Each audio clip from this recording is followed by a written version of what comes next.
Hello, everyone. Welcome to another episode of Grappler Union podcast. On this episode, we have Tim Nevinger in studio. Tim is a purple belt. Also in studio, we have Aaron Brooks, who is a brown belt under Vianna Bros, and Michelle Dominik, a blue belt under Vianna Bros. Enjoy.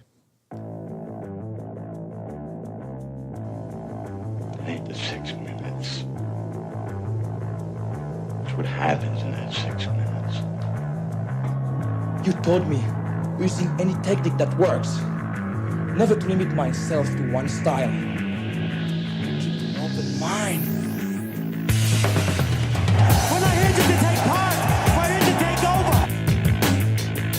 In order to become more peaceful, in order for you to become better and strategize your life.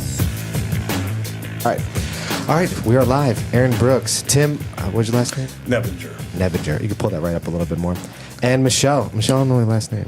Dominik. There you go. Michelle's co-hosting today. Paul, again, absent. Paul's working. Day 22 or 23 for Paul.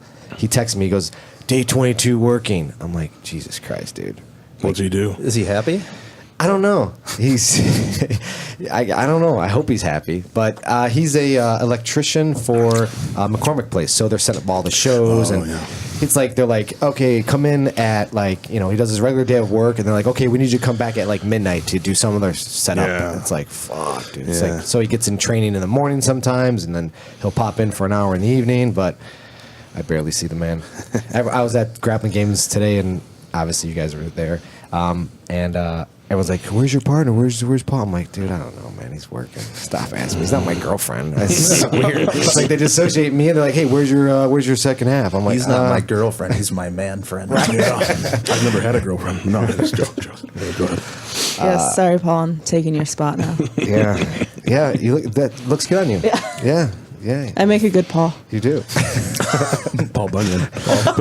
Speaking of Paul Bunyan, Jesus Christ, Aaron's like, hey, I'm going to bring one of my friends. So I'm like, okay, cool. And I guess you're competing next week as well? I am. And then this ginormous guy walks through the door, barely. And I'm like, Jesus, that's a big guy. And he's like, have we met before? I'm like, no, but I've definitely seen you. There's no way I cannot recognize you. How tall are you, Tim? Oh, if I'm not hunching over and doing a Shrek postured nonsense thing, I'm tall 6'2", short 6'3", so we'll just round it up to 6'4". How much do you weigh? Oh, I just weighed in over there, 360 with fully clothed and with shoes on. 360. Jesus. And what's the cutoff for ultra heavyweight at IBJJF? 220 with the gi on? Is it? I think so, right? I don't know. I worry about the light feather. Yeah. I go that big. Well, exactly. I do absolutely. Have you ever fought open? Oh yeah, you did, right? I won the Open this past summer. Who was Spring. the biggest guy you've gone against so far? Oh, that was at No-Gi Worlds. Yeah. That dude was. Did you ever see that picture? No, I that didn't. post. Oh my god, dude. That dude was giant. I had to fight him at No-Gi Worlds. I don't know how big he was, but he was definitely a lot bigger than I am. How much do you weigh? I walk around like 135. Okay, the smallest guy I've gone against was that 150-pound guy at Gracie Regionals first round. Okay, but I know what you're talking about. Yeah, I delete all the photos. I off my fought a phone, guy so- in the open weight of the New York Open in 2016. I think it was no-gi. Yeah, it was no-gi. He was only like 270, but only. yeah, Still giant. I fought bigger and beat bigger. Mm-hmm. Not bragging, I'm just saying. Yeah, sounded a little bit but- braggadocious. That was a brag. Yeah, a little bit. I pulled on him right away. He fucking smashed me right away. Yeah. Gets You pulled this- guard? Yeah. Okay. I'm not gonna take him down. Right. I suck. But he passes right away. He starts inching towards that north-south choke, like classic big guy move. Yeah. I'm like, no problem. I'll just put my hands in. Yeah. Like, cut off his arms. Of course. Didn't work. He choked me right through my fucking arms. Yeah. Yeah, that sucks. He like choked me by pressing my wrists into my neck. It was sweet. Yeah. I wasn't even mad about it. I was impressed. No, yeah, you can't be mad about that. Yeah. I like it when people try to block the north-south. Like I'll spin north-south to the head and they'll like try to shove it arm. Oh, good, more leverage, something else to grab. So how long have you been doing jiu-jitsu, Tim? Oh boy, on and off. I've been doing jiu-jitsu, grappling, stuff like that since probably maybe somewhere around 13 years or so. Oh, wow. I'd have to. I'm not the best with numbers, but I did some MMA fights years ago. I was 100 pounds less. I hadn't really started lifting real heavy at that point and eating a lot, but yeah, probably about 13 years on and off. Maybe even a little more. So you're a purple belt currently? I have a purple belt. I'm not much of a gi guy. There we go. This is great. When people ask me, like, what belt are you? It's like, I have a purple belt. It's two things you got to ask this guy. Here we go. What do you think of gi jiu-jitsu, and what do you think of half guard? Oh God. Half guard's the losing position. Losing position with him. And I just don't like people grabbing my clothes. I like to look good, you know, and at least lay off the fabric. You know what I mean? It's just So you're not a big gi player? not much. I've done a couple gi competitions. I've had mixed results in the gi. I just simply don't enjoy it. What size gi are you? Boy, what is it, A6? Yeah. Something like that. So you do have gis. He has one gi. I have Yeah. one gi that Rudy from Carlson Gracie team, out of the kindness of his heart, gifted to me because I think he wanted a heavyweight partner. And How long ago did he gift that to you? was that 2 or 3 years? No. 4 years? I'm talking about the blue fucking judo gi. Yeah, it's a judo gi. It's Big not iron. even. With the two patches on the sleeves of the guy flexing. Oh no! That was years and years and years ago at Valco BJJ. As soon as I saw a muscle man on the gi, I was like, Jay, that's the one I gotta have. So I bought the meathead gi, the only meathead gi I've ever Straight out seen. of the fucking 90s. Beautiful. That's fantastic. So then you start lifting, and you gain another 100 pounds on top of your frame already, and you're just giant. Are you gonna stop, or are you gonna keep going? Well, basically, kind of the way it worked was before I got involved in martial arts at all, I did amateur strongman competitions. Okay. And had some low back injuries, and it just made the absolute the ESPN level weights just really hard on my body. And like martial arts more than lifting weights, I just gravitated the weights just being big and stuff. So eventually, I got involved in jiu-jitsu, lost over 100 pounds, and got to where I was I don't know if you ever saw me when I was a normal sized person. I don't know. I think that's when I met you. Is that when we met each other? Yeah. And then eventually, A little more hair. I got I got plenty on the sides, but I got big and fat for a while. Women will do that to you, at least to me. And then I started lifting weights again, and just as I got older and got muscle maturity, my body got bigger and stronger. And then I was able to figure out how to integrate martial arts with the strongman powerlifting type exercises, and today's the result. Yeah.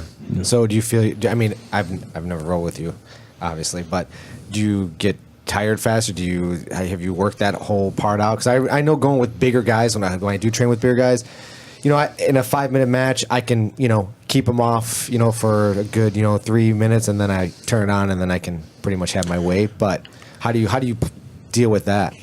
That's definitely a great way to do it. My stamina's been building up pretty good lately. Yeah.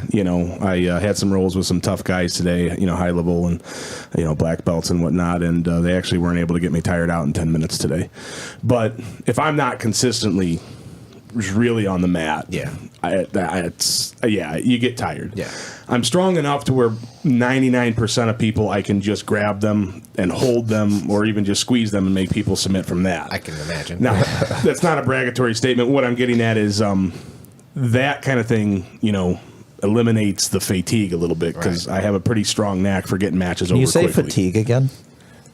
Fatigue. But no, it's interesting. What I'm really working on right now is kind of slowly migrating to 300. Okay. And then I'd like to. There's no reason for me to go any lower, but about 300 pounds, I think, would be. In 2015, I competed in a handful of tournaments. I was about 306, and I didn't have to stop. I could go for. I had some 30-minute matches. So, Have you fought against like Costa? He's another big guy. he text messaged me on my way here. Said, "Tim, can we wrestle if you're when you're done with the podcast?" I said, "I have no idea what's going on over He there." wanted to come. Yeah, he asked me if I could grab him. No, I've trained with him hundreds of times. Yeah. How's it go? How's that go? Well, I mean, He's tough. yeah, he's a great man. What about like all the other big guys out there? There was a giant guy today. I don't know. I know he's a blue belt though, but he was huge. Yeah. Oh, Do you know what I'm talking about? Yeah, like his gi would barely close. Yeah, barely. Yeah. Yeah. And I know he took third in that division. One of our guys took second, actually beat him. Man, he's just giant. It's just like I think to myself, like when I look for training partners, and I'm like, oh, I'm always looking for the little guy in the room, and like, hopefully I can train. For someone like your size, these big guys, like it's got to be difficult to like really like, because like if you and I were matched up and we're training together, you know, it'd be very hard to do stuff together. Yeah, that kind of a size difference. I mean, it's not that a 130-pound guy can't beat a 360-pound guy. I mean, it happens, but yeah, But just get good training in. You know, you just need that solid training partner that's going to be able to put it on you and get you in positions where you're going to be vulnerable and not be able to just muscle out of everything. Yeah, that's the main reason why I travel. I really don't sit in any Yeah. particular academy. I mean, I go all over the place. Constantine or Kostas, we're great partners for each other because he's very difficult to take down. Mm-hmm. I can take Constantine down, so you'll watch him go match after match after match where guys just they can't get anything on him. He's 5'8", 5'9", and 350, 360. Right. So his legs are bigger on his trees. I can take Constantine down, so it forces him to have to think more. But yeah, he's got good takedown defense, and I'm sure if he gets on top of guys, it's heavy. Yeah. There's a handful of heavyweights like Ryan Salisbury I'll train with. Jeff Burdorf's another guy. He's a real strong wrestler. And my friend Nick Gastis. There's a bunch of heavyweights kind of running around out there, but you got to coordinate it. Nobody's at the same spot. I went to Valco's today, and there was I'd say 6 or 7 guys 250 and over. Nice. And a couple brown belts. One guy, he was a runner-up at ADCC trials, and got to go with him and got to go with Jay. So the training's out there, but yeah, it's not always easy. There's plenty of rooms you walk into, and you feel like you're going to step on mice, Yeah, I can imagine. It's got to be, a little bit like, fuck, what am I going to do now? Who do I go against now? Now, what I will say is when I'm working things like pass and guard and stuff like that, I much prefer to go against really tough 200-pound guys, you know what I mean? Because it's once I get on top of the big guys, they just usually can't hold guard. It's usually not that hard to pass. It's a lot harder to pass a really athletic 200, 220, 180-pound guy's I guard. can totally see that. Yeah. I agree with that one for sure. Yeah, that's nice. Aaron, you didn't compete today, huh? You just reffing, yeah. Yeah. So next week on the pro card, Tim has a match. I have my epic rematch with Kyle. Epic. Yeah. So what do you guys right now? Did he beat you twice? No, the You guys only 1-1? the only super fight we had was at Fight to Win. You only fought once? I thought you guys fought twice. We fought at tournaments before. Oh, at tournaments. Okay. But the last one was at Fight to Win for a pro show. I won by decision. That's when we were purple belts. Now it's like 2 years later, so I guess this is the rematch. This is the rematch. Yeah. And you ready for it? Yeah. He's been on a tear. Nice. Good. He's not fucking around, Kyle. I want a big, solid Kyle. That sounded a little weird. Less. That sounded a little weird. That sounded actually really normal. That's coming part of from the that's part of the game plan. What is your game plan for this one? Man, lots of wrestling. I'm gonna go out there and wrestle in the gi. This is a gi match. Yes. Oh, okay. All right. Did you have options to do no gi, or they just No, told you? I think we both like gi. Yeah. Yeah. Yeah, nothing wrong with So that. it was pretty mutual, and like it's not. When I say like an epic rematch, I mean like we just like to poke fun at each other, and we always have a good time. Like he's a good guy, I'm an okay guy. Just like to have a little magic. I'd like to stir it up. At Wanderlust, man, people were pissed at you. Oh yeah, because I At the end I was like, oh shit. They didn't like you what you did during that fight. Man, I don't know. What happened? it was fucking exhausting. So Explain to everyone what happened at that fight. so my mindset was you're a crowd pleaser, first of all. Exactly. Exactly. Aaron, everyone should know Aaron is a crowd pleaser. Like he likes to, appeal to the crowd and like to get them involved. And It's a super fight. It's a super fight. It should be a show. It's a show, 100%. and like people are paying like sometimes upwards of like $55 fucking for a ticket. Like you don't even pay for some concerts, Right. you know, Right. or like a pro wrestling show, Right. So it was a longer show. What was there, like 30 matches? Yeah, there's A lot of kids, a lot of blue belts, and it was the bullshit EBI rules. So the matches, Plus, all the matches were 10 minutes. yeah, it was fucking sucked. So All of them. we got out of there by like what, midnight? Yeah. So I kind of felt bad that these people sat there so long because I was higher on the card because there's a lot of kids, a lot of blue belts. So I came out with some snap-off pants, got on the stage, ripped my pants off like Party Boy, and underneath I had some cut-off gi pants. Yes, you did. That was that's what I call the appetizer. Okay? So get into the match. It's sub only. I love sub only, by the way. Not EBI sub only, but regular sub only. So since it was a 10-minute match, I took my time a little bit. Just looking for my entries for my best stuff. I found that entry in a triangle, swept them to mount. I looked over at everyone and they seemed a little dead. So I just put my arms up and flexed for them.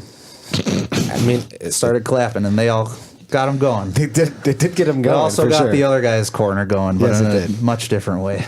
Yeah, they were pretty pissed at you for that. Yeah, but like after everything settled down, literally like 2 or 3 minutes later, we were all like hugging and like it was okay. Yeah. Now whenever I see those guys, it's totally cool. Yeah. I was just trying to entertain. That's all. But you see what they were coming from. Yeah, like, I do. They're like, dude, I do. that looks a little disrespectful yeah, for yeah, jiu-jitsu. Yeah. Yeah. I mean, it's fun. I like when you come out, like your whole get up. Like and I would stuff never that. look down and like spit in his mouth or anything. Well, like that's that. nice. That's nice of you. At He least was we know probably that. thirsty at that point. Yeah. It would have sucked if you didn't finish them in the triangle. That would have sucked. Yeah. I took that into consideration. Did you? But that's a position I've been Yeah. like doing since blue belt. Like it's just my position. So You have what? 200 wins by triangle now? no, probably close to 100. Yeah. I mean, you've got me with that triangle. It right. sucks. So I can tell when it's a good triangle and a bad triangle. Yeah. Like, you know. You knew you were sunk. I pretty much knew it was a matter of time. Mm-hmm. And there was still a lot of time left in the match too. That there was. Yeah. So it's all good. And Michelle, you fought on that card too. I did. Yeah, that's right. That was a surprise to me. Why? I didn't know until like the night before. Oh, was that right? Yeah, the night before, Amber texted me and she's like, I was at work. It was probably like 9 o'clock. Mm-hmm. She was like, hey, we really need someone, blah, blah, blah. And I was like, oh. I mean, I was going to be there anyway, so like I would have felt bad. Like it really stinks for like, especially when you don't have like a ton of like opponents and they couldn't find someone. They were like running through 4 or 5 people. Mm-hmm. Like, can you imagine like preparing for that and then just not to have an opponent? It'd be Right. terrible. So I was like, okay, I'll do it. She was a purple belt? Yeah. Yeah, right. Yeah. I saw a lot of those matchups where it was like blue against purple, and Yeah. I was like, oh, that's interesting. Those Even all in the gi, it was like that as well. Just There, might there have was been a last white against a minute. blue too. Yeah, He got his blue belt on Yeah, it was stage. cool. He got his blue belt he afterwards. did. Yeah, that was awesome. But yeah, I mean, I like that event. It wasn't bad. Yeah, it's cool. They're still, you know, that was only their second time. They did a good job. The venue was awesome. Yeah, that venue is the lo- Harley Davidson is. Yeah, it's just in the middle of nowhere. That's all. But yeah, it was cool. I think mixing the belts is only like a little detrimental to like a spectator who doesn't really know jiu-jitsu. I agree. Will be like, "Whoa, why is this guy fighting this Yeah. guy?" You know. But otherwise, like, who gives a shit? Right. I know they do that in no-gi. They always do like, expert division and stuff Yeah. like that. So, but it does look weird in the gi with the belts. Right. Actually strapped on. Yeah. Sometimes you just have to look at it through the eyes of somebody who doesn't Right. really do jiu-jitsu. Yeah. And bringing it, popularizing it, Right. trying to make people understand what's going on Right, and what right, they're doing and right. stuff like that. It does make more sense. Grappling games look good today. How was everything running over there? Pretty smooth? Really good, really smooth. It was a short day. Yeah. They're very, very efficient. They had the big screen up, very similar to like the IBJJF, where they have like all the times set Right. and what mat you're on as well. Was that on there too? Yeah, I think you can do it on your phone as well. Yeah, I saw a lot of people checking their phone. That's nice. That's good that they're elevating their game.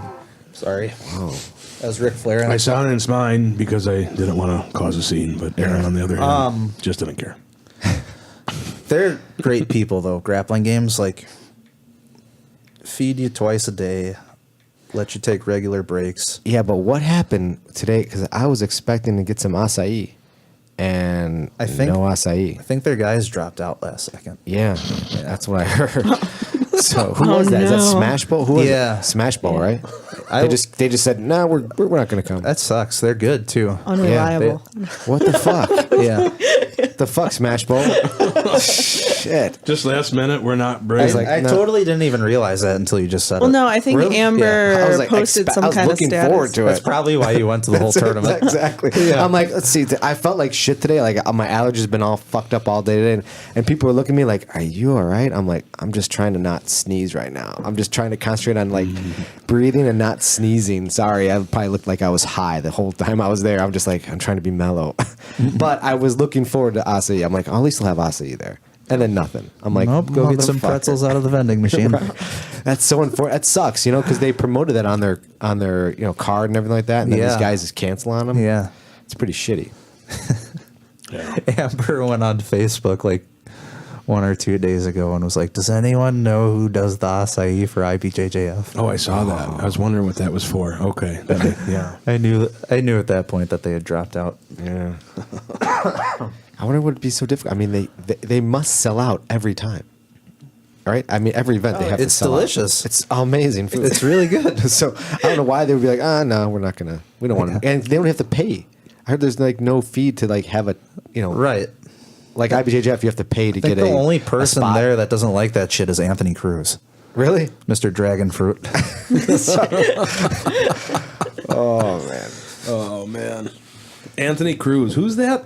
He's a Ponytail. black belt at headquarters. Headquarters of what? If you saw his face, you'd know who he is. Oh, Carlos. Cool guy. Oh, I know Anthony. Yeah, okay. I got you. I had to check on that for a second. I'm not real great with numbers or names. Okay. His finger's not on the BJJ beat. Yeah, what's that mean? I'm a grappler. Yeah, exactly. Oh, yeah. If you call him a jiu-jitsu guy, he'll be like, what do you say? The way I explain it is this. This is the way I explain this. Probably not. Have you ever seen the movie Quigley Down Under? No. Okay. At the end of the movie, this arch nemesis of the main character, Quigley, lines him up to have a shoot off like Wild Wild West. It's back in the 1800s, and he's under the impression that Quigley doesn't know how to use a pistol because early in the movie he told him I never had much use for one. So anyways, long story short, he lines up with these three guys and he's making fun of them, and Quigley just shoots down all three of these guys, walks up to him and says, "I told you I never had much use for it. Never said I didn't know how to use it." That's what jiu-jitsu is with me. Okay. That's what it is. I try to explain that to these guys. I look at it as grappling. Mm-hmm. I think jiu-jitsu is a beautiful thing. I've made some of my best friends through jiu-jitsu, and I've some of the greatest moments in my life have come through jiu-jitsu, but I like to look at it more as grappling. Catch wrestling, jiu-jitsu, all those things together, and that's just kind of my moniker, my claim to fame, if you will. Yeah. Okay. I mean, that makes sense. I mean, but when you are in a tournament, I mean, you do use jiu-jitsu. You submit people using like submissions based on jiu-jitsu or catch wrestling. Catch wrestling? Catch wrestling and jiu-jitsu. All right. Catch wrestling and jiu-jitsu, and then the stuff that I make up. Is it an Americana or a chicken wing? Oh, jeez. Or a top wrist lock? I don't know. Or a figure four wrist lock. Yeah. Oh, boy. I don't know. We'll have to get Josh Barnett in here. What do you call it? I've always called it an Americana. I learned that lock through jiu-jitsu. Okay. A lot of other things I learned through watching catch wrestling or a strong pressure wrestling emphasis type of jiu-jitsu, if you will. I have, in all seriousness, like I said, I have nothing against jiu-jitsu. I call myself a grappler. That's what I say. Nothing wrong with that. Yeah. Nothing wrong with that at all. I mean, It's the name of the podcast. it's the name of the podcast, There you go. Grappler Union. So We just there made you that go. whole thing up just to push your brand. Thank you. there. Thank you. There's some. Are all the referees at the grappling games? Are they all purple belt and above? Yes. they are. Okay. There's some disputes on some referees I saw today. I would never want to be a ref. Period. I'll just put that out there. I just feel so bad for some of these refs. This It's poor not kid, for man. everybody. Man, he made some calls. I'm just like, oh my god. Yeah, like Vivez, I know. Nick Spacek, me and Vivez were like watching this match, and I was like, and we all look at each other like at the same time, like the guy didn't get 2 points for that. Wait, what happened just now? And we're just looking like, wait, what the fuck is going on? That was a very special mat today. There was like a grand finale where 2 other referees coached their students on his mat. Oh, really? And he just like kept fucking up over and over again. Is he just nervous or No, I think it's just inexperience. okay? And like, I mean, do they do a whole rule thing before and stuff like that? but you're gonna make mistakes at Yeah. first. It's all right. It's not a big deal. And then you can't list like so. Mineko was doing Mineko. Fuck yeah. And so he wanted the 2 point. Like, regardless if he got these 2 points, our teammate would have lost. Didn't matter. I remember this. yeah. Okay, but Mineko wants the 2 points because Principle, yeah. principle, Right. right? So he's arguing that, and obviously it doesn't because it didn't matter because it was 6-2. It would have lost anyway. But no, man, he wanted those 2 points, and he was going to be heard. Which I don't disagree. I kind of like that he goes to bat, regardless if you win or lose. He's just going to go bat for you. There's nothing wrong with that. Yeah, I got a similar ear beating today from him during the match. It's usually during the match. Yeah, You can't for wait sure. till after. It has No. to be during. No, you can't But, wait till after. So there's this like kind of common situation. Like let's say like a guy's knee slicing your half guard, and like he gets past your half guard, but he never stabilizes, and the guy rolls you over. Like that's a sweep, right? Well, he never stabilizes. Right. So if it's like if there's advantages involved, like you slide over, your knee hits the ground, but all of a sudden you get rolled over. Right. A lot of people would say that's like advantage 2 points. For the advantage for the knee slicer, 2 points for the guy reversing. It's the damn half guard again. Yeah, fucking Yeah, half. That's yeah, the root of fucking all half. There should be evil. no points. But regardless, that's neither here nor there. Okay. So the guy gets reversed. I give him 2 points. And he's like, "Come on, Aaron, what are you doing?" I'm like, "I don't know. I'm ignorant. I don't know shit." And that's what you got to say. No, I didn't say anything, but that's what I said in my head. Yeah, That's you're like that's because like if they start screaming at you, regardless of who it is, Yeah. and like you let it get to you, Yeah. like it's just gonna compound mistakes. Exactly. Like you're Right. gonna get nervous, you're gonna Right. get insecure, and like you're just gonna start fucking up left and right. Right. So you just gotta like make up this like crazy dialogue in your head to get through it. So like I just start talking to myself to help myself through it. What were you saying to yourself? That's what I was saying. I was like, yeah, you're right. I'm wrong. I'm a dipshit. That's so unfortunate. Luckily, he didn't yell at me after.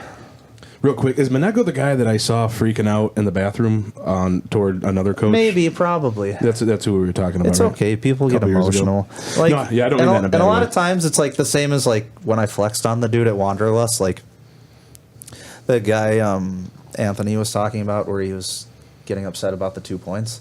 Minutes later, they were totally fine. Oh, for sure. Totally friendly. Yeah, no, everything. Yeah, I mean, Mineko's in the match. Miguel Torres is the same way. Miguel Torres, Jesus, man. Talk about like there's a kids match going on. And I was like hearing him yelling. I'm like, and he's coaching like children. And I'm like, Jesus Christ, man. His fucking guys are just go, go, go. And he's just yelling and like he's just passionate, man. His love's like That's the biggest thing about Miguel. He's not as big into like, all the intricacies of the points. He's just, like you said, really passionate. yeah, he's in that match with you. That's really good in my opinion, because you can tell he really loves his students. Yeah, for You know sure. what I mean? Mineko too. Not saying Oh, he yeah. doesn't. I love He's it. Mineko's just a little more educated on the points, so he gets Yes. more into it. Agree. It's Yeah. my favorite. As like an outside spectator, it's so entertaining to watch. It is. I love Right. it. I love it so much. Yeah, it's a lot of fun. I mean, I enjoy it. I don't think it's. I just like seeing like you got Benjamin Salas, right? Who's like cool, calm, collective, like, you know, just eat. And then He's you got like the Ned Flanders of complaining. Yeah. Like if you mess up, he's like, should have been 2 pointily doodlies. it's so true. It's so true. He's just, No offense, Ben. So Monaco's like, I don't know for what. So Monaco's like, okay, Zito, help her out. So he sits me down in the coach's chair, right? I'm like, okay. He wants me to help out one of our teammates, and then he stands behind me yelling the entire fucking time. I'm like, awesome. I'm like, all right, I'm just gonna sit here and just you do. I don't know what couldn't add it, and he's talking in Portuguese. You right? So. I don't know what the fuck to say. I don't want to contradict what he's saying, telling her. So I'm just sitting there, and then I hear Ben Salas like, "Hey ref, you know, you gotta watch her finger because basically, when she was gripping her sleeve, her thumb was inside, and I saw it.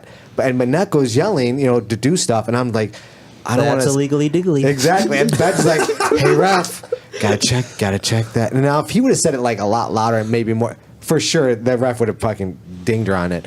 But Ben, I heard Ben. I'm like, oh God, I know he's right. I'm like, this sucks, and I don't want to yell. Like, move your fucking hand, you know? Because and I'm like, yep, that's. And Ben's just like, yeah, go wash that sleeve, wash that hand, wash that grip, ref. I'm like, yep, smooth. Yeah, it's fun, man. It's just cool to see everyone out there. Vives competed. I saw him suit up. Yeah, Donnell from Corral signed up. Okay. So they tapped Mark to go with them. Nice. They did the best 2 It was really great. Yeah. Mark had like a sick. He had omoplata, and he reached across to that forearm and yanked it. Oh yeah. Yeah, it was beautiful. Wow. Nice. Yeah, Nicolini did one of those at Worlds 2 or 3 years ago on Tammy Musameki. I believe she had the omoplata. She laced her leg through to the far arm, pulled down on her arm, and either snapped her arm or dislocated it. And Tammy kept fighting till the end. Really? Yeah. Then once the bell rang, like Tammy just keeled over. Like she was, I bet. her arm was fucked. Yeah. When that adrenaline's going, man, you don't feel it right away. I mean, you just like go, you know? And then all of a sudden, like afterwards, you're like, oh man, I really fucked up. We've trained with Tammy and Mikey too before when they were in town at New Breed. Like their training's 10-minute rounds.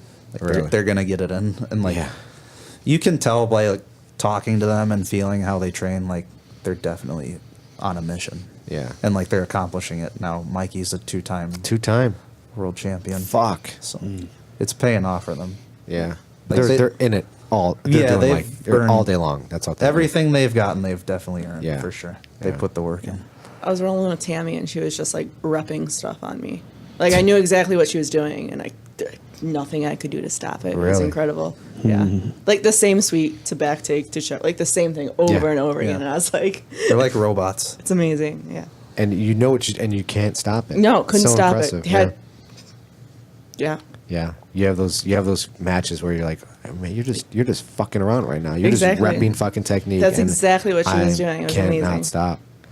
Yeah, I'm always impressed by that. Even whenever with like higher level, and it's just like Jesus Christ. There's so many levels of all this stuff, and you're just like, man, we're and you know you can get there. That's what's so cool about jiu-jitsu. It's just, you know, no one's like, obviously you have your outlanders where you have your super athletes, you know, who can just pick up stuff and just go.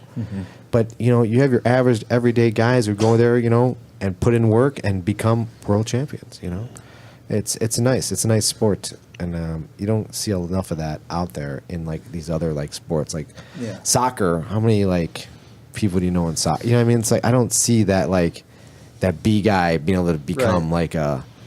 Like in other sports too, like you rarely get to like you're just like the average. You do it in your free time. Like you don't get to train ever with like the top guys in that sport. No, you're not playing against Michael Jordan. No, ever. no, never. Never gonna do one-on-one with my MJ or LeBron. Who's the best now? Is it LeBron or is it still up for discussion?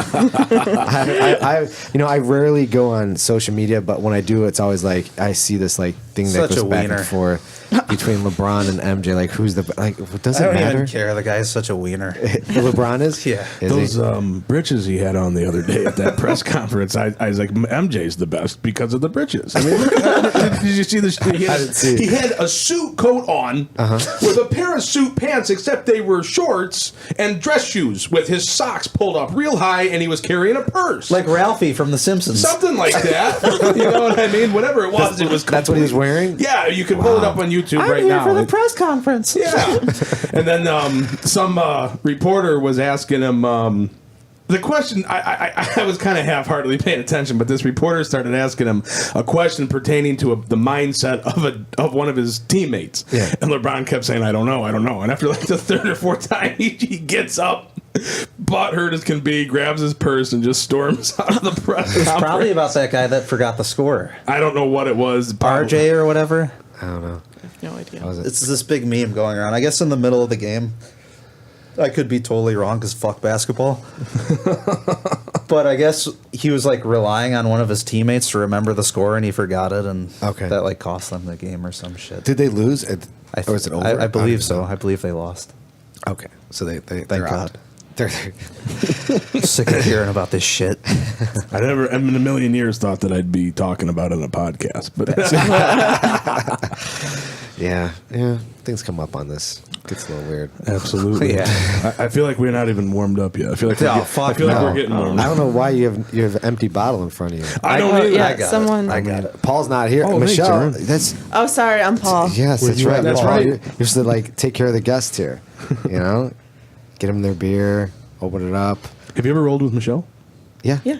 yeah, She's strong. yeah. Yes, she is. Yeah. I'm like No a joke. rude Paul. We don't. We've rolled a couple times. I mean, it's Oh, not. God. It's not. Tim's like, frequent. let me get an armbar on him, and we'll just sit with his arm flexed, and my entire body weight like could not straighten his arm. Yeah. It's insane. Oh yeah, he'll straight up bicep curl you. Yeah. I bet. Yeah. If the tendonitis isn't so bad that day, you can't hardly brush your teeth. You know what I mean? I've been doing these tiger balm treatments on the brachialuses in my arms. And Is that from lifting, right? I think it's a combination of just a hereditary disposition Okay. with the way that I'm shaped. Yeah. And the lifting and the jiu-jitsu. Yeah. What it is I just need to maintain. I mean, you can see it move when I you see that that pop right there. Yeah. That's how tight that is. His whole fucking family's this big. It's not the whole. I have 6 sisters. You do? Yeah, none of the sisters are big. But my dad was a big guy. I have a cousin that's bigger than I am, and both of my brothers, they're not particularly tall, but they're both stout guys. Okay. You know, my mom was real short, or is real short. She's still. Holy cow! Sorry, mom. Mom. When I lean over to hug mom, it's so funny because she's 5'2", at least she claims to be, and I'll lean over to hug her, and I have to do like this real careful, like drape the arms over and make sure I don't crunch the head, and stuff like that. Yeah, she's in her 70s now. Oh wow. Yeah. So flexibility for you work on anything like that? Flexibility's great. I'm going to be honest. I'm not flexible like I once was. Okay. I lost a lot of flexibility in the last few years, especially my hamstrings. So I got to get those. My hamstrings are so tight that my legs are getting fatigued before they should because the tension is constant. Makes sense. I'm gonna continually brag for him. I don't know if he can still do this, but you know, in like fucking like blood sport or kickboxer where Van Damme does the jumping spinning kick through the air, there's videos of him doing that. Really? Yeah, I can't do that. I can do stuff like that. I would believe you can't do it. Yeah. 100% I believe that one. Gangly but not flexible or coordinated. The weird thing about that kind of stuff is when I activate my body with strength training. Like I was doing trap bar deadlifts one day, and like I said, with the low back, it's kind of a up and down thing, and I felt so good and springy as I told someone, hey, get the camera going, and they got the camera, and I started doing jumping Van Damme Dragon Tail, because I was a first degree black belt in Taekwondo as a kid. I was in there for 6 or 7 years, I think. You say Taekwondo again? Taekwondo? No. What are we getting at? Taekwondo, you know. Pronouncing things. Oh yeah, yeah. You have to use good vocabulary, and Professor pronunciation has to be So you were Exquisite. a black belt as a kid in Taekwondo? First degree black belt. Had my name on the belt written Wow. out in Korean in gold. Wow. Yeah. That is fancy. It's legit. You know, and Do you wear that now as like a headband? yeah, That'd be pretty cool. If I still had it, I probably would. That'd be pretty cool. They would have been lost at a party at this point, but like when I showed up in the blue one. Oh, day. So that's a good story. How I first met him. Holy cow! That's I right. met Tim 6 years ago. I had known of him because we were on the same team, but he didn't train very often. So me and a few other guys on the team were renting a house from one of the coaches in Plainfield. And he lived in Plainfield at the time as well. So I think Jeff Burdorf called you over. Correct. He shows up in our backyard in a blue onesie, like pajama pants, Okay. with a jock strap over it, a gimp mask with needles like poking out of it, like Hellraiser, and 2 broadswords. One in each hand. Fascinating. Yeah. Yeah. Jeff told me is to there dress. photographic evidence of this? Or Yeah. no? Oh, yeah. I have a whole photo album of it. My phone's over there too. I think. But yeah, that was the day I met Tim. that was our first encounter. Burdorf told me to dress to impress. Oh. Hey, come on over here, dress to impress. That was the day we fell in love. Was that the day you smashed me in the balls with the flagpole? No. Oh my gosh! At that same house, I was over there one time, and there was this little miniature American flag wooden pole, and I wanted to do karate with it, and he had a hold of it. So, being a jagoff, I reached out just to take it from him, and he resisted. So we're like having a tug of war for this, and he lets go of it, and it just had right in my balls. I was down for 30 minutes. It was,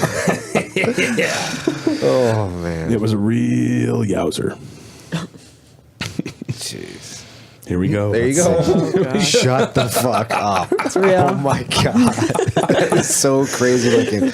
All blue, white jockstrap. And not everybody knew what was going on. I ran into the yard flailing the broadswords. Both of these were over 50 inches long. And What are they doing? Just people are standing like, what the fuck is going to happen right now? There was a combination of laughter and people legitimately clearing out. There were.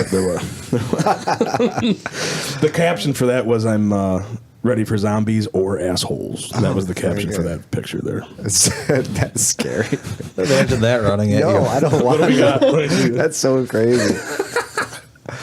Man. Oh, good stuff. Yeah, that was the first day that Danger Brooks and I. You know, that's one of his nicknames. Fuck you. Danger Brooks? I kind of like Danger Brooks. That's kind of makes sense. I don't.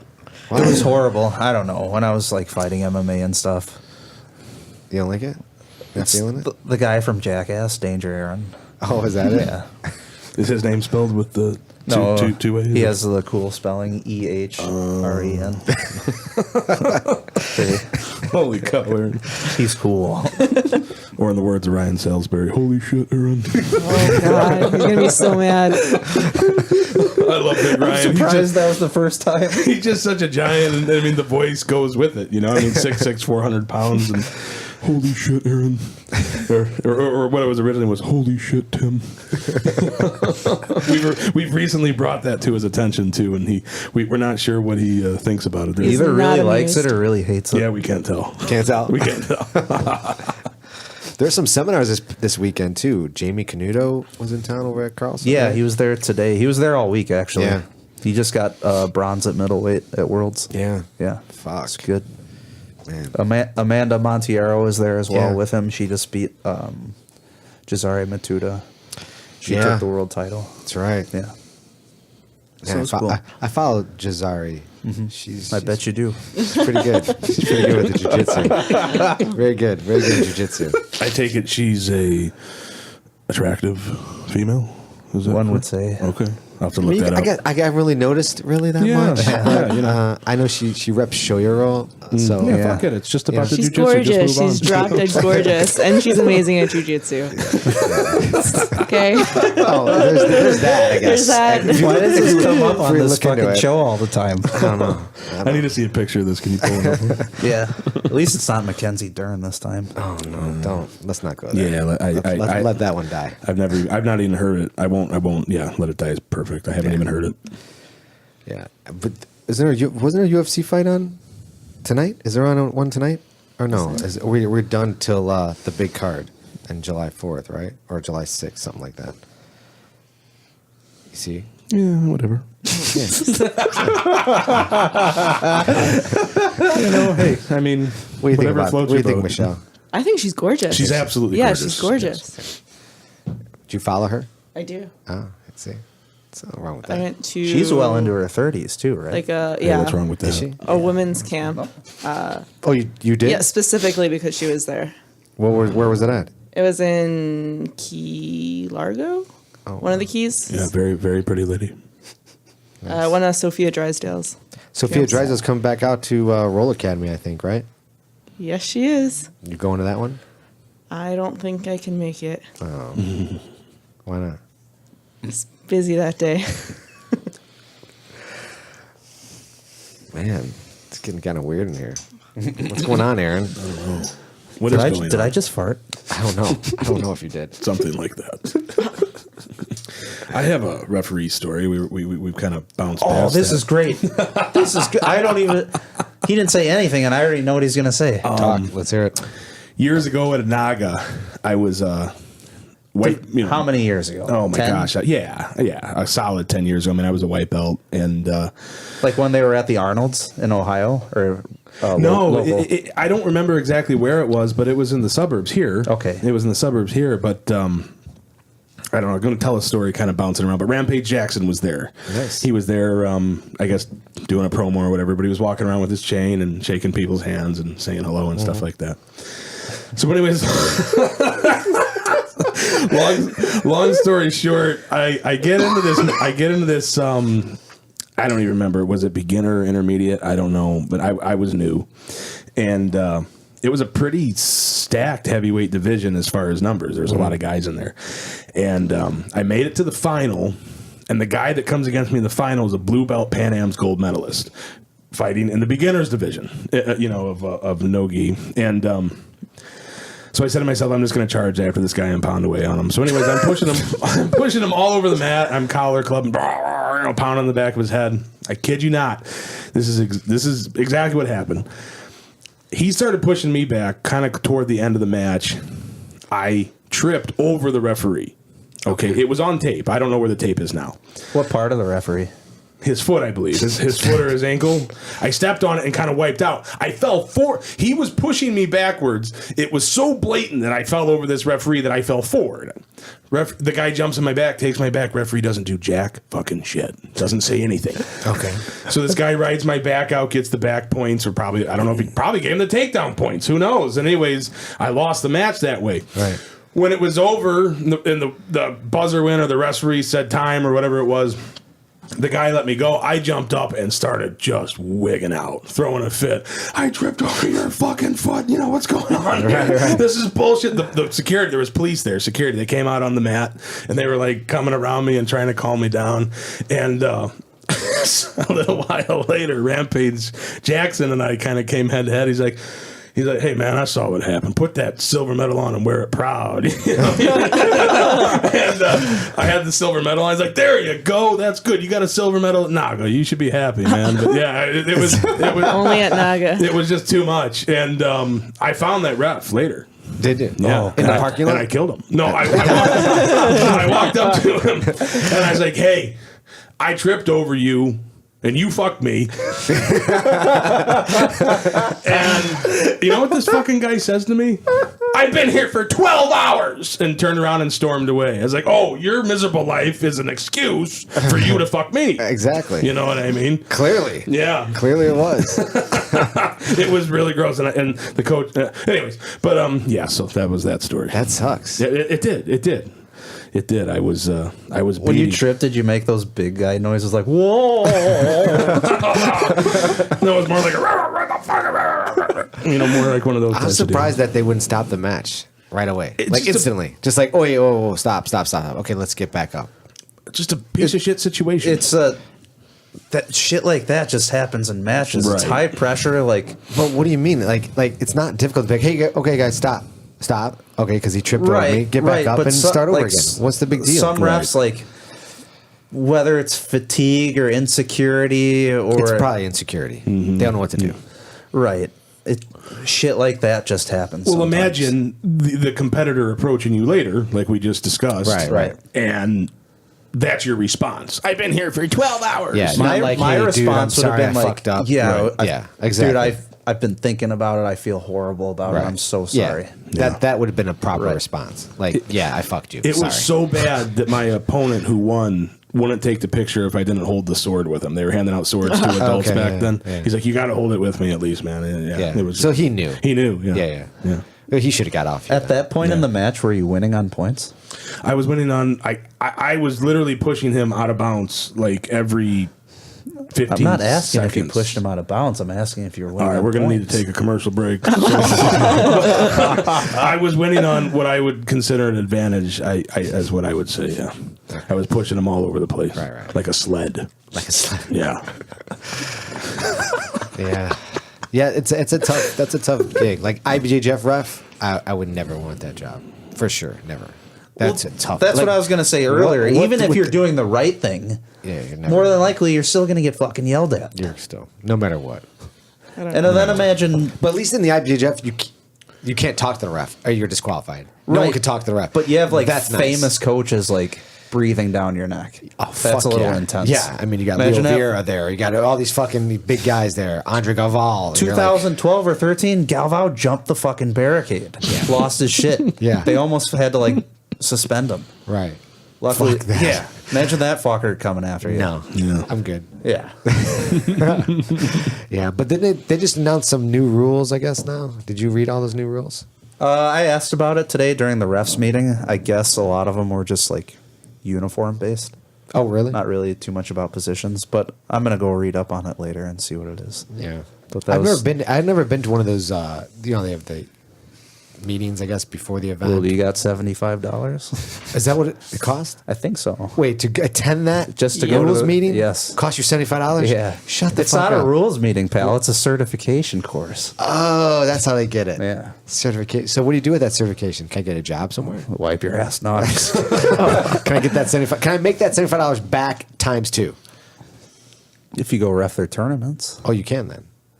I don't know if there's Can you ref their tournaments as a blue belt? I don't think so.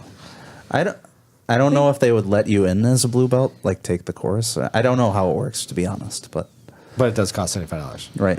And I'm assuming if you want to ref, you have to take that course beforehand. Well, I would That's- assume so. yeah, that's my But assumption. I don't think they Whereas like allow- other tournaments, they just train you before the tournament starts. Like today, that's what they do. Oh, so you got taught today. But you've refed it. Yeah, right, I me, guess, it's before. not that big of a deal, Right, but right. like first time guys. Right. How does it... Now, I saw there's heel hooks today, but no reaping. Is that correct? I think that's the other way around. Reaping, but no heel hooks. At grappling games? Pretty sure that's the rule for almost every tournament. I saw heel hooks today in Nogi. Maybe Oh, expert. expert, yeah. You can reap, Oh. heel hook, you do Okay. everything, yeah. No, but I did see, like, I thought there was I think it was your match you were refereeing. You stopped the action for something, and I don't know what it was. Was it gi or no gi? It was no gi. And I don't know why you stopped it. It was a purple belt match. Well, they were. Well, wearing, I don't know if it was. Yeah, it was purple belt. So purple means they're expert. Yeah. Purple and above So is I don't know expert. why you stopped. I wanted to ask you after the match why you stopped. I was yeah, I think I know what you're talking about. You know what I'm Was talking- it the Asian guy? yeah. Okay, so Alex, the other guy, went for a footlock, and He's going like a corkscrew. right. So they're both seasoned competitors. Like you can kind of, if they're both cool guys, you know, Right. kind of come to that understanding when you've been caught. You know what I mean? Especially with like a tight leg lock like that. And they were like, it's actually funny because I don't know if you can hear what they said, but Alex gets the corkscrew. Right. It gets really tight. The guy's thinking about tapping, and Alex goes to readjust. And as he's going to readjust, like the guy's like getting closer and closer to tapping. Mm-hmm. And it looks like he's going to tap for a second. So I stop it right away so his foot doesn't get obliterated. Okay. And as soon as I stop it, they're both like, no, it's okay. We can keep going. Shut up. Yeah. Is that what happened? Yeah. Because I didn't get it. I'm like, because I saw him going for the corkscrew. Right. And then all of a sudden, it stopped, but Yeah. then you guys continued, and Yeah. and the other guy got the heel hook, or the guy got the heel hook. Yeah. So I was like, so you stopped it before he tapped? As he was going to like put his hand down. Wait, did he tap? No. Well, what the fuck did you stop it for? Come on, man. Dude, it was he was I don't know, it was Aaron. mid I don't hand know. coming down. Mid- so if I wouldn't have called it, Yeah. it would have been a tap. His would hand was coming down You sure? as I said. Yeah, Because there's positive. sometimes where I'm like, Positive. No, No, I'm okay. not one of those where you're like holding it out here like pro Right. wrestling. Like you're in a figure four. Like the corkscrew was coming on and this guy was like, shit, going to do it. And I was like, stop. So it's because that's a really tight foot lock. I know what it is. I yeah. really didn't want his shit to get messed up. I don't disagree with you, but do you wait for the actual like till he hits that, or do you go mid like and he could stop? He can stop in midair and be like, oh no, I'm good. You can kind of tell too when somebody's trying to play a game I don't know. with you. I'm just if asking he plays, like, if he's gonna if you have to hear that, either I say tap or you hear that tap on the guy. I don't know. Can you stop mid tap and be okay with it? Because I think it Yeah. happened in another match too, where Yeah. there was a choke on a girl in the gi, and the girl looked like she was going to tap and didn't tap, and he called it, and then it's like, well, how do you reposition? Like it was like collar that, choke. It was again, deep. that's one of those things where like they're raising their hand. Yeah. Like I'm not gonna stop that. But this guy got the angle, started Right. putting the pressure down, and I saw his hand coming down like in a real motion, like, oh, I'm about to get fucked. So I yelled stop. Right. So I think I made a good call. You think so? Yeah, I think I Well, did. he got heel hooked anyway. Yeah, he did. Literally after they both said, We were good. a split second later, he heel hooked hooked him. So I was I know. like, okay. Yeah. It's That like kid was good. Who's the kid that heel hooked him? That's Alex. He's from Tennessee.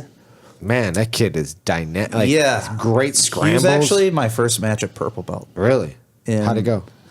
I won. It was in Atlanta in 2015. It was in the Geese. Oh, really? Yeah, it was a IBJJF. He moved very well. Yeah, I he's- was super excited for that match. 'Cause I Yeah. thought the other guy, who's the other guy? I'm not sure. Michael, I think. He's from Wisconsin. Yeah, he's thick wrestler looking Yeah, dude. And yeah. I was like, oh, this is going to be an interesting match. They both look really like game. Yeah, if anyone's ever... I don't know if his name's Alex or Emilio. He has like that gimmick, or not gimmick, but that thing where he has like a few first names Okay, and yeah. a few last names. Sure. But if anyone ever sees him at grappling games at a pro show or a regular show, I highly recommend they watch him because he chains wrestling in the guard very, Yeah. very well. Very explosive, always Right. moving. Like very fun to watch. Yeah. I mean, he went from transition. They both did. They were both doing really, really well and just chaining those submissions together Yeah. very nicely Yeah. from the legs to. Yeah, it was really slick. I like that. I was sad to see Patrick was only refereeing. He wasn't fighting. From Chicago MMA. Oh, right. Yeah. So he's like, yeah, they didn't want to let him do both, I guess. I like watching that kid. Yeah. He's pretty dynamic as well. Hey, I talked to him today. I told him he should ref too. Since he's a serious competitor, like is. that'd be a good step for him. Gotta find him a match though. He doesn't have a match next weekend. Yeah. No one wants But- to fight. He'll fight any weight. That's what's The crazy. same way teaching improves your jiu-jitsu, Yeah. refereeing does as well. Really? Because you learn the positions in a different depth. Is that a fact? Yeah, Interesting. I believe so. I never It's thought about it helped that me way. a lot. Has it? A ton. Yes. Huh. Yes. For sure. Even refereeing those white belts. That's rough. That's rough, man. It's exhausting. It's fucking exhausting. I think it's exhausting. The kids are a little worse actually because some of them just it's like a cartoon where it's like the dust cloud and there's just like feet and hands everywhere. Yeah. It's hard to score sometimes, but it just gives you more depth on every position. I think Yeah. it's very helpful. Yeah. And it helps you if you're an instructor. It helps you educate your students better. Right. Yeah, I can totally see that. Yeah. That makes sense. But yeah, some of the white belts, I almost forget. Like, man, that's how it was. That's crazy. Like you go back, you're like, wow, that's the tense, the constant, like, The frustration. yeah, it's so. I didn't know any positions when I was a white belt. I just went for submissions. Yeah, me So when too. there was one IBJJF I did where I racked up like 8 or 9 advantages. Okay. But the guy rolled me over from half guard. And I remember just like flipping out afterwards, like, how the fuck did Yeah. like tight arm bars, tight triangles, but you don't have quite have the details or finesse to finish them yet. So Grappling Games is doing pro event next weekend. Yes. This week was their regular tournament. Yes. So that's nice that they split up. Finally, they figured it out. They're like, okay, let's split these up. What was the reasoning for keeping it together? They just wanted to make it easier on everyone to have I one don't know, day. probably the fact that I have 40 matches. What? There's 40 matches next 40 weekend? matches. Come dude. on. It's 4. The doors open at 4 p.m. It's 4 to 10. Yep. I'm number 18, 17 or 18. That's I'm number 72. That's a lot. What is the reasoning? Because you talked to them, right? Is there a reason why they just want to maximize the? I honestly don't know. I don't get like fight to win with the 30 plus matches. You got this 40 matches. Like I just don't. But I mean, it's cool. It's structured. Like that's fine, but that's a long. They have like 4 to 10 o'clock. They have check-in times for each belt, so like when you should be there and when you should tell your friends and family to be there. So you don't really have to sit through all of it. But what's the point? Like I don't know, a little something for everybody. I guess. I get it. I understand. I'm on board with all that, but it's a long time. Some people are just like when it gets to the 10 o'clock at night. Jesus, there's like no one left. Yeah, that was like the rough part last time by like the final matches. The last 2 times. Yeah, there was barely anyone there at the end. And those are the black belt matches. Those are the there most was no one exciting there. matches. Yeah. Yeah, that's almost like let's reverse it. Let's put all the black belts first. Yeah. Because it seems like everyone's sticking around to support the younger ones anyway, right? Yeah. Like the black belts, but at least it gives people something to see. Then the venue wouldn't allow them to shut the lights off until 7. because of the people jogging around up on top. Is that right? Yeah. I didn't know that. Yeah. That's funny. That's sweet. They were cutting weight. They got inspired. No, it was the regular I know, members they of the got park inspired. district. Yeah. That's funny. Yeah, Oh, man. I don't know. I just think that there's maybe I don't know. Maybe that's just me because I think of like the UFC events and stuff like that. I know I've talked about this before, but I know the UFC starts at like 2 PM and it goes to like But that's a different type of style. There's a lot to do It's a there, lot too. to do there, Yeah. right? Like you're literally just sitting, for all those hours, and some of those there's no matches, booze. yeah, Or Asahi, apparently. there's no booze, there's no acai, there's no like what There are was you gonna do? acai last time. If There was. There's no acai this Saturday, man. Somebody's walking losing a out. testicle. I don't see how there could be after what happened today. Yeah, I don't think there is going to Fuck be. it, I'll open a frozen yogurt stand. Just serve hot dogs. I like over at the Odeum, they got those hot pretzels. Like $12 ones. Yeah, I'll eat them. I'll eat at least 2 or 3 of those. I have a submission I created Jesus, called man. Hot How's your Pretzel. digestion? It's fantastic. Jesus. Yeah, I don't fuck around, dude. Were you being serious? Did you really create it? Yeah, the hot pretzel. I'll next time maybe this Saturday I'll whip it out of my. Oh, Jesus. Who you fight? What guy agreed to fight you? They went to the far vast reaches of the earth and found a guy in Indiana. Chris Hubbard, his name is. I don't know the guy. He seems like a really nice fella. He owns a little jiu-jitsu school. I don't even know what the name of it is, but I think it's called Journey. That's correct.